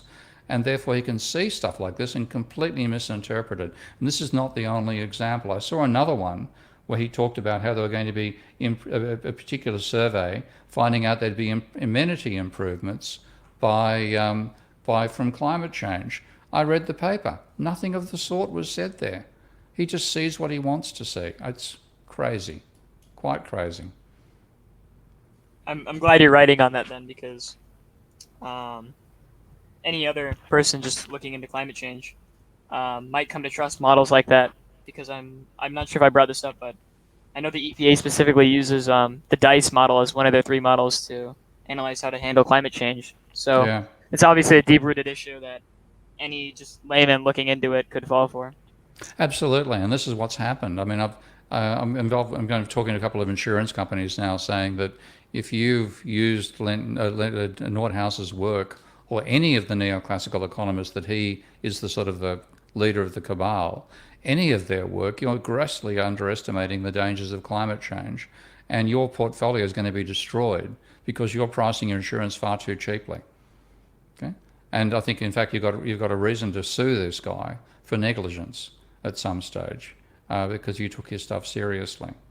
So if courts survive the experience as well. So yeah, and this is one thing I do find weird, and I'm really glad this is what I'm so pleased with the sort of work you were all doing at school before you get to university, because so many people take this stuff on face value. They don't dive beneath the textbooks and check it out. Now, normally in a genuine science, you don't need to do that. You can trust the textbooks. If you read a physics textbook, a first-year physics textbook, it will tell you that quantum mechanics and general relativity conflict with each other. Okay? And then what that means is, and this is where string theory and a whole lot of other things came from, people are trying to find a resolution. Okay? There's an ambition to overthrow the existing paradigm because its flaws are admitted. Economics tries to hang on to the paradigm despite the flaws, and that's why it's so damn dangerous. And then because we trust experts in general, which we have to do, I have no idea how this was made, but I trust that it works. Okay? That's engineering. Economics, if you trust what it does, you're going to be conned badly, and that's why it's so destructive of capitalism. And that's one reason, again, that I'm quite adamant that I am, by personality, an entrepreneur and a capitalist in that sense, rather than a socialist in the cardboard cutout way the word is meant, because I think the most dangerous thing for the existence of capitalism is neoclassical economics. Thank you for that. Aiden, do you have any questions? Because if you don't, I probably. Well, yeah, just to continue with this conversation about neoclassical economics and climate change, we've seen neoclassical economics pretty much adapt to any critique for the past 100 plus years. But do you think a climate crisis could really change that, and possibly heterodox could prevail over the orthodox? Yeah, I certainly hope so. I mean, my new book ends with a chapter on climate change, and the trouble is, what will be left on the other side? I mean, I really think we're going to end up in authoritarian societies, because the only way we're going to be able to compel the level of reduction in demand that is necessary to cope with, to reduce the pressure on the biosphere, there's some chance of a human civilization surviving what we're going through, will be a non-market system. And it'll be rationing. That's why the carbonrationing.org is one thing I'm involved in. There'll be compulsions. You will have controls. Population controls by no means the be-all and end-all of it, but it's certainly part of it. We need to get back to the population we had back in 1970, which means there has to be a target to reduce the number of humans over time by lack of births, preferably not by being wiped out by climate change, extinction of type events, but reduce it back to the stage where there's a couple of billion of us. I know there are some people in permaculture argue we can support 10 billion humans. I'm not so fond of the idea. I think it really is a good reason for saying we should limit how much of the planet we dominate as a as a form of life on this planet. It is so drastic that it can undermine neoclassical economics. But the thing is, the last people to understand that is neoclassical economists. Once they realise just how bad Nordhaus is, they've let him get away with this garbage so far and all this crowd around him. Once they realise that they're going to try to disown him, that's just Nordhaus. It's, look at what he did to Lenton, that's all his fault. You guys passed this stuff as referees. You approved this stuff for publication. It's something in your ideology that lets you let this garbage through. If you're a bunch of post-Keynesians who are refereeing Nordhaus, they would have thrown him out of the window with the whole, excuse me, you're going to assume that a roof will protect you from climate change? Get out of here. We're not going to publish your crap. Okay? We want realism in our assumptions, not fantasy. So it's a neoclassical disease that has led to this stuff being published and accepted and having the impact it has. So in that sense, for capitalism to survive, neoclassical economics has to go. Now, if capitalism starts to fail, neoclassical economists are going to say, oh, it's because they didn't follow ideas closely enough. So, and there's a wonderful comedy book I highly recommend reading. It'll depress the shit out of you, but it's very funny. Written by an English comic. I'm trying to think of his name now. I'll think of it. I'll send it to Nick. But he imagines a future world where climate change has hit, where London is an archipelago, and in that future world, what you have is a combination of a world with the religious right and Britney Spears. Okay, and it's a hellhole. Now, there's no guarantee we're going to come out with a perfect society after you go through a change like climate change will cause. So it's quite possible neoclassical economics will survive this crisis it's caused. So it's one of the more reason I want you guys to get out there and blow the balls out of them once you get to university. Thank you. I just have a question that I kind of missed a little bit earlier from chat, but this person brought it back up.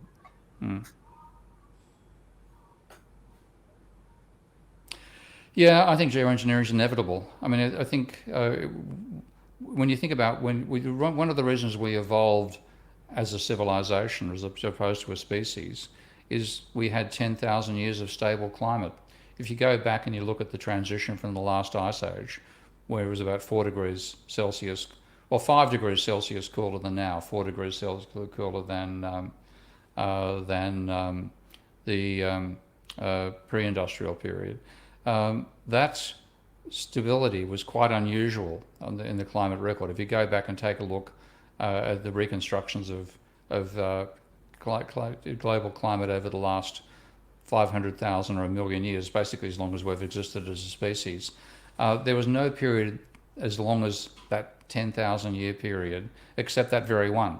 So one reason we developed our technology was we could stay in the same place because the climate wasn't changing radically. So if you built the pyramids, they remained in a desert environment with a river system feeding it for 3,000 years. So the stability of the climate was a large part of the evolution of human agrarian and then ultimately industrial societies.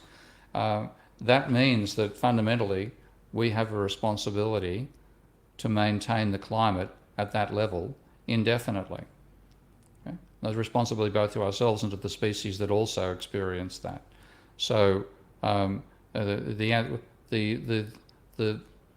Anthropocene period, we need to maintain the climate of the planet as we found it as a pre-industrial species for the last 10,000 years.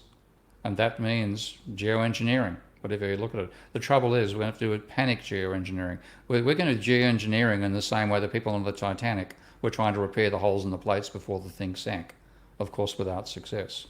So the type of geoengineering we're complaining about is radical survival, fix the fuck up before we drown.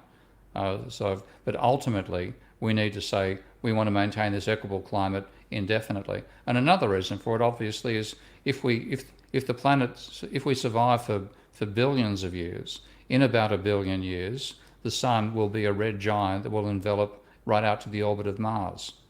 So if we do actually go on for millennia, thousands of millennia, then we need to be counteracting the increase in the radiation that'll be coming from the sun as it starts turning into a red giant, or as it slowly expands up to that point. At some point, we won't be in the habitable zone anymore. We'll be where water gets boiled off. It'll be, and that's just by the change in the nature of the sun. So over time, we have to think in terms of geoengineering, and then ultimately, at some point, leaving the planet. Oh yeah, you're dead right. Milton Friedman and his essays in positive economics, absolutely destructive piece of nonsense. And that's also part of the focus of the next book. I devote a fair amount to what I call the neoclassical disease. And definitely Milton Friedman was responsible, not for creating it, but for legitimizing it and saying it's quite okay to have insane assumptions. No, it's not. As kind of a clarifying question, when Aiden was bringing up adaptations within neoclassical economics, it reminded me of when I was reading Keynes and Macroeconomics After 70 Years, if you're familiar with that book. Yeah, I haven't read it for a long time. I can see it on your My title profile there. picture, yeah. Yeah. It was the recent book I was reading, so I figured I might as well put it. But there's a Is section. that who's the editor of that? There's multiple. It's Ray and I'm not quite sure who else. Yeah, it might be Philip. Yeah, okay. But anyways, hold on, sorry, let me get to this. John King was writing about the new consensus macroeconomics and its basis in behavioral economics. I was wondering what your thoughts were on that. I'm no great fan of behavioural economics because it still may use neoclassical economics as a reference point. They talk about deviations from rationality, but the ultimate deviation from rationality is how neoclassical economists define rational. They define rational as somebody who's got a model that lets them make an accurate prophecy of the future. That's not rationality, that's prophetic prophecy. So we've got a crazy definition of rationality as a starting point for behavioural economics. And again, it's also trying to build economics from the micro up. We understand the behaviour of individuals, we can understand the economy. I think it's actually much more to do with the constraints capitalism imposes upon the decisions we can make. Like, for example, I can't decide to drive an electric car from my house out because there are no Tesla PowerPoints here. The system can find it's and this is what I do when I try to divide macroeconomics directly from macroeconomic definitions. The structure of the economy is far more important than determining its behaviour than the behaviour of the individuals within that structure. So that's why it's okay to make simplifying assumptions, for example, about like a Phillips curve type of relationship for workers, because it's the constraints of the overall system that are more important than their individual behaviour. And it's more, I think we've gone too far in getting obsessed about behaviour. And one reason we've done it is because, of course, the neoclassicals failed to prove the market reached the structural outcomes they thought it did. So Volra, when he came up with his atonement model, believed, and he said it was a belief, that it would converge to equilibrium. And he didn't know. So he went and asked Poincaré, who was the world's leading mathematician at the time and one of the great mathematicians of all time, asking Poincaré to give his imprimatur to the atonement processes converging to equilibrium, and Poincaré declined. He didn't know, but he wasn't willing to say that it would. And he was right, because ultimately, as I mentioned, what's called the Perron-Frobenius theorem showed that particular process had an unstable equilibrium. And Poincaré was the person who gave us chaos theory, by the way, by proving the same thing for the dynamics of objects under gravitational attraction. He proved that there was no solution to the three-body problem because it was chaotic. He was the first person to prove the existence of chaos. So and I've actually lost my train of thought to some extent here, pardon me. Remind me of the question? Sorry.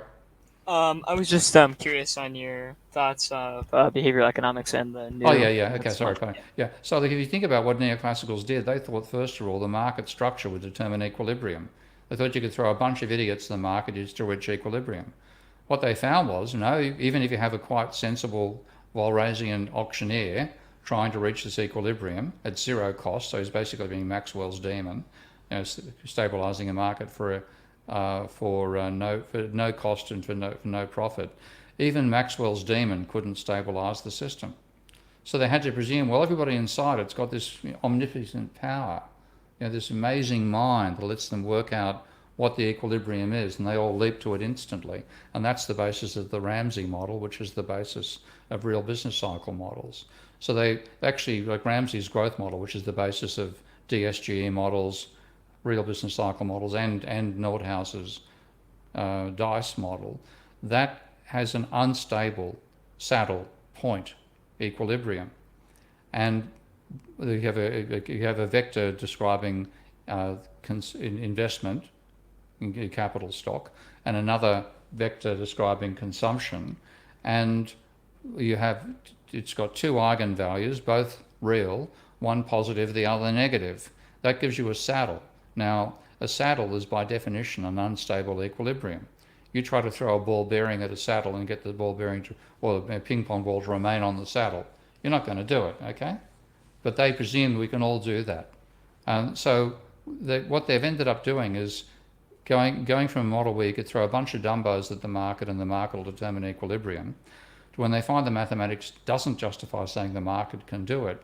Oh, we've got this people who are we call them rational, okay? And how do we define rational? Capable of prophesizing the future accurately. So we've exalted the importance of behaviour just because of the failure of the structural argument to reach equilibrium amongst neoclassical economics. And that's where behavioural economics has turned up. Now, instead, if we simply said, look, you're wrong, the equilibrium system is not equilibrium stable, then you could have your dumb agents behaving, in a reactive way and so on, fitting into a structure which gave you the dynamics we actually see in the real world. Thank you. That really helps clarify some holes I had in that chapter. Good. For me, do you have any good recommendations for people first getting into post-Keynesian economics? Yeah. Pardon me. Thank you. Watered in the wrong way. Thanks. I just swallowed water at the wrong time. Yeah, I know. Yeah. We've got to head off in a few minutes, guys. All right. Pardon me, I swallowed some water the wrong way. Yeah, there's a book called Dynamic Economic Systems by John Blatt. Pardon me. Blatt's Austrian-born, Australian-raised professor of mathematics who got exposed to neoclassical economics in the funniest of ways. And that was that he was at University of New South Wales, where I was doing my master's degree. He died before I turned up. I actually died after I started my master's, but before I read his book and before I never got a chance to meet him. But anyway, he was very arrogant individual, apparently, very rude, but rude because he was extremely intelligent. Again, a hyper-intelligence. He almost won the Nobel Prize for Physics twice in the 1950s, writing basically the textbook on quantum mechanics. Anyway, so he established a department of mathematics at New South University, and then also at New South University in the economics department, there's a guy called Murray Kemp. Now, Murray is a lovely, charming man, one of my favourite people, but a staunch neoclassical who's a specialist in international trade theory. And Murray was also nominated for the Nobel Prize in Economics, but didn't get it. I wasn't here when this happened, by the way. My supervisor told me the whole story, because his supervisor was Murray Kemp. So Murray invited John Blatt to come along to one of his seminars. And Blatt sat at the back, and Murray gave the seminar at one of his models of Heckscher-Ohlin style models of international trade. And when Murray finished, he asked directly over the rest of the audience, he asked John, what did he think? And John's reply, as told to me by my own supervisor, whose supervisor was Murray, and of course this man was in the room, says, "That is the greatest load of rubbish that I have sat through in 50 years. If this is advanced economics, there is something terribly wrong with economics. I intend finding out what it is." He walked out of the room. And then he spent the next 3 to 4 years reading economic theory right from Keynes forward, and wrote an absolutely brilliant book called Dynamic Economic Systems, a Post-Keynesian Approach. Now, I read that book in 89, 90, thereabouts, and it became the basis of my model of Minsky. Not the entire book, but he explained Goodwin's growth cycle model brilliantly, better than Goodwin explained it himself. And then I used that as the basis of my model of Minsky. And it's just a superb explanation of all the stability stuff I've spoken about here so far. I knew a lot of this material beforehand, but Blatt explained it so clearly with good mathematics. So I recommend, but the thing is, it was like a minority book, and it went out of print. I was absolutely delighted to find about 2 years ago that's been republished by Routledge, online only. So my main recommendation is get a hold of a copy of Dynamic Economic Systems by John Blatt. Now, if you go and check on Amazon, you might find the summary tells you it's about Hong Kong constitutional law, which is some sort of stuff up happening in the Amazon records. But it's that actual book. So actually, I'll bring it up. I'll bring up my Kindle and I'll show you one. Just hang on a second. I'll bring up Kindle here. Go back and do share screen again. Where's the share screen stuff? Here we go, down here. Okay, there we go, beauty, thank you. Where are we? There we go. Let's go back and I'll go to the, hang on. Beginning, okay. So that's the title. And that's just been published by Routledge recently.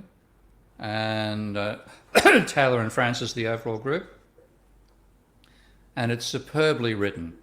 So, hang on a sec. It is not screen sharing right now. So, it says, okay, entire screen. Okay, allow, pardon me. Right, okay, so can you share my screen now? Yep, we it's up see now. it. Beauty, okay.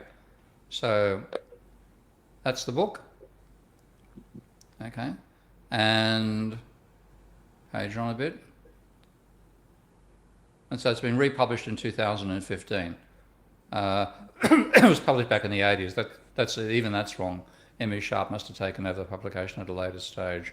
But it's superbly written, and all the dynamics you need, all the mathematics is in there, and extremely well put together. So notice, by the way, he does actually he thanks, whereabouts we've got Alfred Eichner, Groenewegen, Harcourt, Kemp, and Perry Murray is the person whose seminar he was at. So Murray's would have forgiven him for the attack in the seminar, but it's a brilliant, brilliant piece of work. So that's, and this is a great little point to finish on. I'm trying to see if I can actually select some text here. Okay. And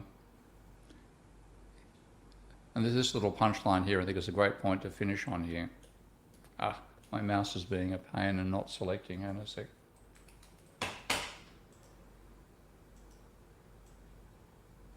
I think that pretty much says it all. If you can read it there. Yeah, we can see. I remember in lectures he uses this quote a lot. It's a great quote. Oh.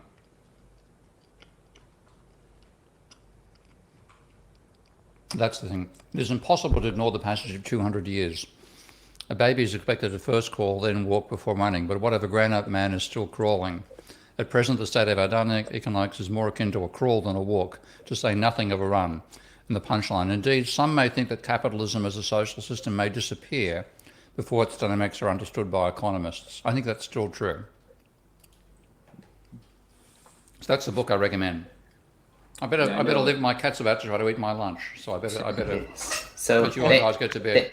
Yeah, thank you so much for taking the time to speak with us. This has been I've learned personally so much from this, and thank you so much for giving us your time. And I'm sure every single one on this panel and every single person that was watching this, it was a pretty constant viewer count as well. So the chat was pretty engaged as well. Really took a lot from this. So thank you so much, Professor. You have recorded it. I forgot to ask Yes. earlier. Beauty. Yes. Yeah. Although, send me that. I'll look forward to putting it up on my Patreon site as well. All right. Thank you. That's great. This was great. Thanks, Nick. It was great fun. you. Thank you for Thank arranging. you so much. Thank you so much. Honored talking to you. Okay. Thank See you later. Bye. Bye. But